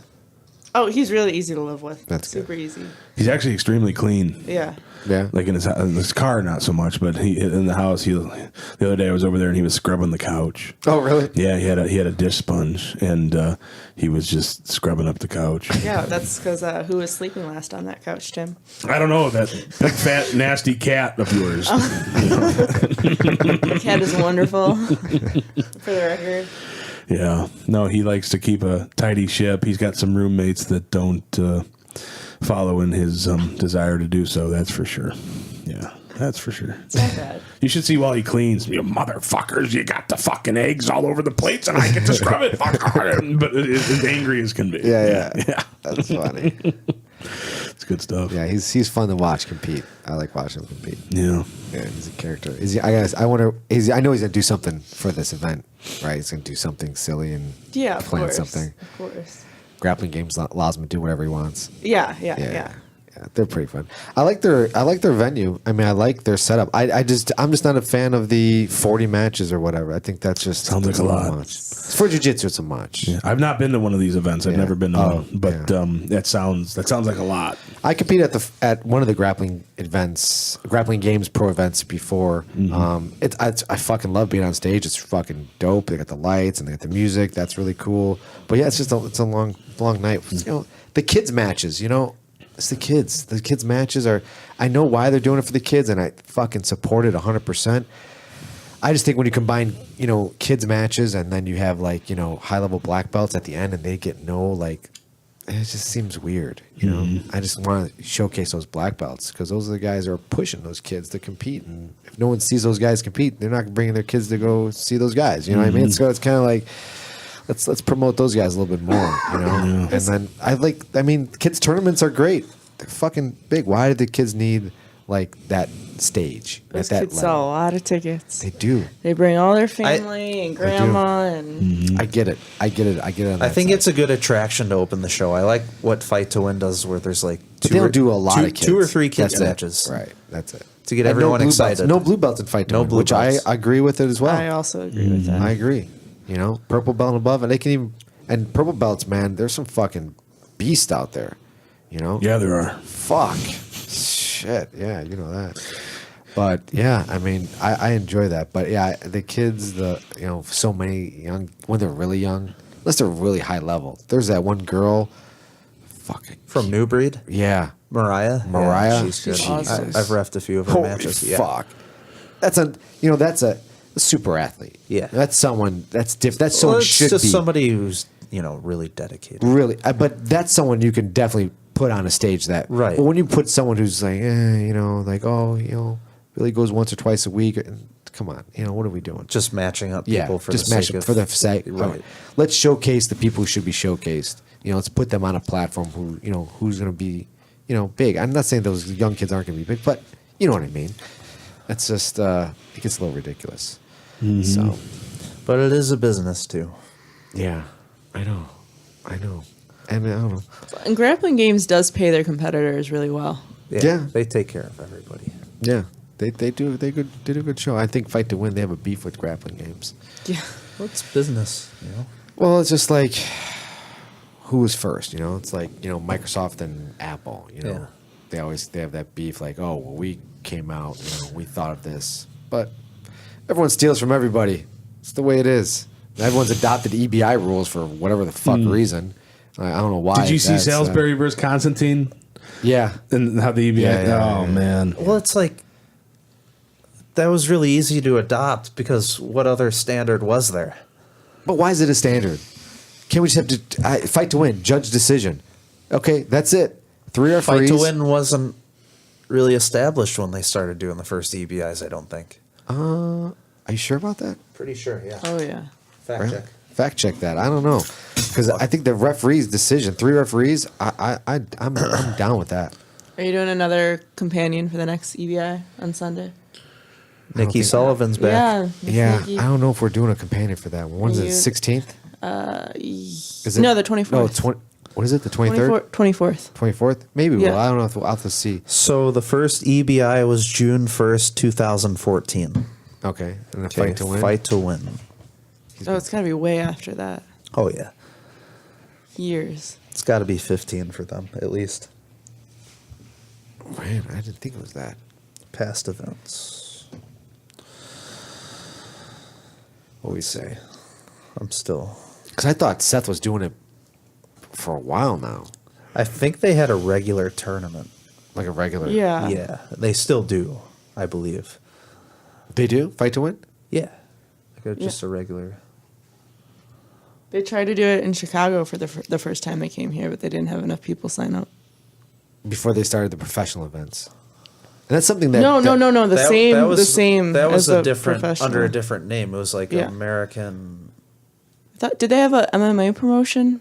Is that what it was? No, it was American like grappling challenge or something, and they were like working together, and not enough people signed up for it, I believe. Fight to Win first event. with all these freaking events, it's like There's so many rule sets, so many different. It's like it's so crazy. I really wish we like could fight just to win the unif- best. Yeah, I think I like. But you could yeah, I like also fight to win the raise best, your too. previous argument where like, what's the criteria here? Right. Because you'll see some weird decisions. Hometown sometimes plays a role for sure. I think in referees' decisions. That's why you got to have like unbiased referees, and it definitely need to all be black belt level. But again, they're moving from town to town, so they grab the referees that are in that town. So it makes sense, but logistically, Right. yeah, I mean, but I still think that EBI rules giving someone your back or giving someone the armbar is, I don't think that proves anything. Is that like, okay, why don't you just nullify that and just that be the tournament? Right. Just give them your back. There you go. Who So wins? the You know what I regular- mean? Forget everything else and before that because it's you know what I mean. Sounds real silly to me. Yeah. The regular fight to win open goes back to 2009. There you go. So, but that's not the pro event. That's just the regular tournament. But you think he thought of that? So the referees, but the referee was. They didn't have referees. So Where did they have the first fight referees? to win pro 1 was November 20th, 2015. Oh, okay. So EBI did come out first. Huh? Yes. Huh. And it could have been because of EBI. It could have been because of Metamoris. Yeah. Because Metamoris was cool. It was Metamoris slick. was It fucking- looked really good. To this day, I think Metamoris is the best looking, best Yeah. production. The outcomes were a little weird, though. Outcomes were I don't ridiculous. know about the draws. I don't like the draws. Yeah. I like referee They decisions. tried to do the refs' decisions on, I think, Metamoris too. Yeah. And it got a little Right. wish-washy. I mean, Yeah. even with the most like the bizarre rule set, what would you say would be a more prestigious title? An EBI title, or like let's just say a Nogi Worlds medal? Nogi Worlds. You think so?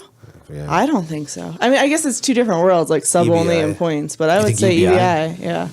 Just because of the standard they've set. What's the standard they set? That they're the biggest game in town. Again, when they first started, there was nobody else. Like, I believe that was around the time like Metamoris was kind of going away. So there was nobody else with that level of like production. The talent pool was kind of deep. I mean, now Eddie's getting like IBJJF world champions in the events. Right. But before he didn't have anyone. But we'd say really. like the most prestigious Nogi tournament would be ADCC, right? Yes. Correct. And that talent pool. Is way deeper than EBI. Yeah. Yeah. Yes. But like I'd say a lot more EBI competitors who have won EBI have also done really well in ADCC Right, than exactly. Nogi Worlds. And I think it's structured as such. Like throughout, let's say it's a 16-man bracket. Right. There's 4 pillars of that bracket that it's really meant for those 4 guys. Like, Right. Yeah. I mean, who's like putting the there's brackets together? Some random purple belts and brown Right. belts. Like, Yeah. I mean, I understand. I mean, I'm 100% for pro, Yeah. jiu-jitsu. Like, promote it. Let's get it out there. Let's see what we can do. The combat world thing, cool. That's that's cool. just a spectacle to me. But I think that's where he's going. I think eBay will be dropped. I think it's going to be all Well, combat. he tried to do that previously. Yeah. Before any of this, a long time ago. I want to say like 2011 or 2012. Okay. And there wasn't any pro jiu-jitsu, I believe. And I think they looked at that too close to MMA. Yeah. And he couldn't get that quite off the ground. Right. That's what I remember reading. You need to get Pedro Vianna in here and ask him about combat jiu-jitsu. Yeah. And Eddie Bravo. Why don't they just fucking fight? Yeah. I bet. Well, now up kicks. So what the fuck are we doing? They're fun. Thank you. It's a spectacle. You know what I like? This bare knuckle MMA they're doing now. I saw that. That's so cool. Yeah. It's brutal, but it's Is it cool. MMA or boxing? It's boxing. MMA. Well, it's in a boxing ring. So it looks it like is a an boxing, MMA fight. But it's MMA, yeah. Oh, no kidding. So now you just can't like pound away on somebody or else your hand's gonna break. Right. Yeah. Can you headbutt? Oh, I hope so. I think it's regular MMA rules. Let me check. Yeah. I don't Oh. like Check. headbutt. Headbutts are fucking legit. Oh, man. Legit. Mark Coleman used to tear people up with those fucking things. Fucking great. You couldn't- Coleman, Kerr. Yeah. Yeah. Knees to the head on the ground and headbutts. That Those makes jumping knees he did to that guy's head at the Pride Grand Prix to win the whole thing. Yeah. Oh my god. Was that Vochanchin? That was I think so. And then he jumped on the ropes to celebrate and he fell down. Yeah. That video's awesome. Oh man. Yeah, there's so much fighting coming out. And that's why I think a lot of people are delusional. They're like, "Oh, well that guy's fighting. I can just throw punches and haymakers and connect." And there's so many YouTube videos out there of people getting dropped, with one punch or kicks. It's like, oh man. Everyone's looking for the next viral video of whatever. Oh, it's great. I used to box in college, and we'd have like a bunch of like random frat guys come in, like thinking they know like what's going on. Yeah, and would just have no idea even how to throw a jab. Would they designate you as like the regular? Oh yeah. I remember those championship medals you had hanging from your car. We would drive down the street. And I just how many boxing matches did you have? I had a few, probably with smoke shows, probably 7. Really? Yeah. Wow, that's cool. At what university? Florida State. Okay. They've got a really great promotion. It's UCBA. It's an offshoot of USA Boxing. It's the collegiate level. And there's 2 of them, but for whatever reason, the first one that came out didn't have a women's division. So we just went with UCBA. And it was really great. They were it was student friendly, so they stopped matches or fights or whatever super early, so no one got hurt. Like gear and I had Yeah. headgear on and whatnot, but it was a lot of fun. Was it? Yeah. Jeez, I wouldn't take you for a boxer. That's nice. Oh yeah, it's good. Surprising. It's good. Well, that's how I got into jiu-jitsu. Is it?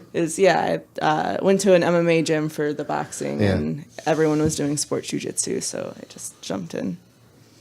And fell in love with it. Yeah, it's way better than getting hit in the face. Yeah, right. Yeah. Yeah, a lot of people say that. Yeah. Man, yeah, I don't know about getting hit in the head. That just seems not good. Yeah, when your nose gets all Yeah. Oh shit, dude. all jiggle. I remember getting ready for one of my MMA fights, and my stupid fucking coaches had me spar 2 days in a row, night to morning. What does that even mean, night to morning? So I sparred the previous night. Oh, okay. With all the other guys of various sizes and various power. Still a novice. I think I was a blue belt at the time too. Mm-hmm. 2 years of training. Took my beating. Went back to the gym in the morning. They have me spar again. And one of the same guys, he's a brown belt, 190. I'm 145 at the time. Yeah. He's not even hitting me hard. He's just jabbing me in the head. Yeah. And I can feel my brain is sore. Every time he hits me, my brain is just bruised. I'm like, dude, fucking stop. We got to stop right now. Yeah. This isn't right. Mm-hmm. I was pissed. So fucked up. It's weird stuff, and you don't. One of the biggest things I was shocked at after my first boxing match was my neck was sore. I'm being smacked back, whatnot. That's not one of the things that you'd think. Yeah, right. Jeez. It's not good for you. So is Floyd Mayweather going to do MMA? Is that right? Think that's going to happen? Quote unquote MMA. What was the terms that Okay. they could clinch and stay in the clinch? Nothing else. Nothing else. Fuck off. I don't know. I don't know what the UFC is going to do, but I know they have to pay off a $4 billion debt. But I mean, come on, man. What are we doing here? It seems a little WWE. I don't watch any of it. I didn't see the fight between Mayweather and. Oh, you didn't? No, I won't. I won't watch any of that shit. I mean, you didn't miss anything. No, that's some goofy stuff. When like you said, when it's just a pure gimmick just to make money. I have no interest in it at all. Yeah, it's a gimmick. Yeah, it's a gimmick, and people know it's a gimmick, and they still watch it. But whatever. Do you think that fight was fixed? It didn't look like it was fixed. It looked like they. Well, okay. It looked like they had an understanding. Yeah, sure. For sure. They understood how to entertain the crowd, for sure. Because Floyd seemed, when he put it on him, he put it on him. It was it showed at the end of that fight. You're like, oh, Floyd can easily just keep going punching this guy till he, dies. Because he was just so much a superior striker. Yeah. So it's he could have just came out guns blazing and probably done that in the first 2 rounds or first 3 rounds. But they went 10 and they put on a good show and people felt like they got their whatever $150, whatever it fucking was, thousands of dollars worth of ticket sales and whatever. It worked out. You find what you're looking for there, Aaron? So no, I was researching the bare knuckle thing. It looks like it is just boxing. Oh, it is boxing. Yeah, Okay. yeah. So it's no MMA. Sorry. Well, I mean, Joe They had Rogan a always says lot of- he wants to see the UFC go drop They the had gloves. some names in there though. Johnny Bedford, Rico Rodriguez, Beck Rawlings, Joey Beltran, Eric Prindle, all Really? UFC and Bellator veterans. Yeah. Okay. Well, there's that. Was it Prindle versus Rodriguez? Is that No, it was Prindle versus some guy I don't know. Looks like they might try to set that up, but it's cool. So much fighting going on. So much. Everywhere you go. It's crazy. Never Blame thought the it'd be internet, man. It's like so mainstreamed. you go through your news feed and it's all these videos of people like bludgeoning each other on the streets, in the ring, Yeah. in the cage. It's like, how far are you going to take it? Which will lead us to the Thunderdome. It will. It will. I think you should just put it together. Blade Runner, Thunderdome, like all these. RoboCop predicted Detroit today. What? I don't remember. If you go back and watch RoboCop, Okay. and look at how that fucking city is. That's basically Detroit today. I guess you got a point there. Jeez. Yeah. It's true. I'm gonna these move guys there. got it right. Yeah, let's go clean it up. Yeah, that's Did you guys bring any gis or anything? oh god. I didn't, but I can. Getting no gi? Any technique to show? I can do it in my Constantine's been referee texting me. uniform here. I got my Jeez. slacks on still. Did you do a guest technique last time you did the podcast? I did. I did that triangle from X Guard. Oh yeah, that's right. You did. But Tim, you got something to show us?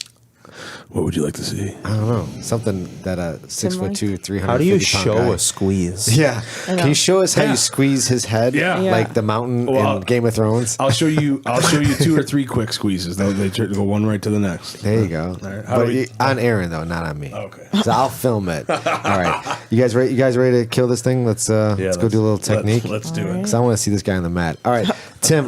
Where can people find you? Are you like on Facebook and Instagram and stuff like that? I'm not on Instagram. I am on Facebook. Tim Nevinger, Nevinger. And your fight next week is grappling games against. Against Chris Hubbard. Nice. Chris Hubbard of Journey. And they can still buy tickets for that event, right? Yes, they can. Yes, they can. Just make sure to pick my name, not Aaron's. I receive credit for your attendance, ladies and gentlemen. Thank you so much. I can't wait. I to haven't meet you. sold any tickets yet. No, What? are you Yeah. serious?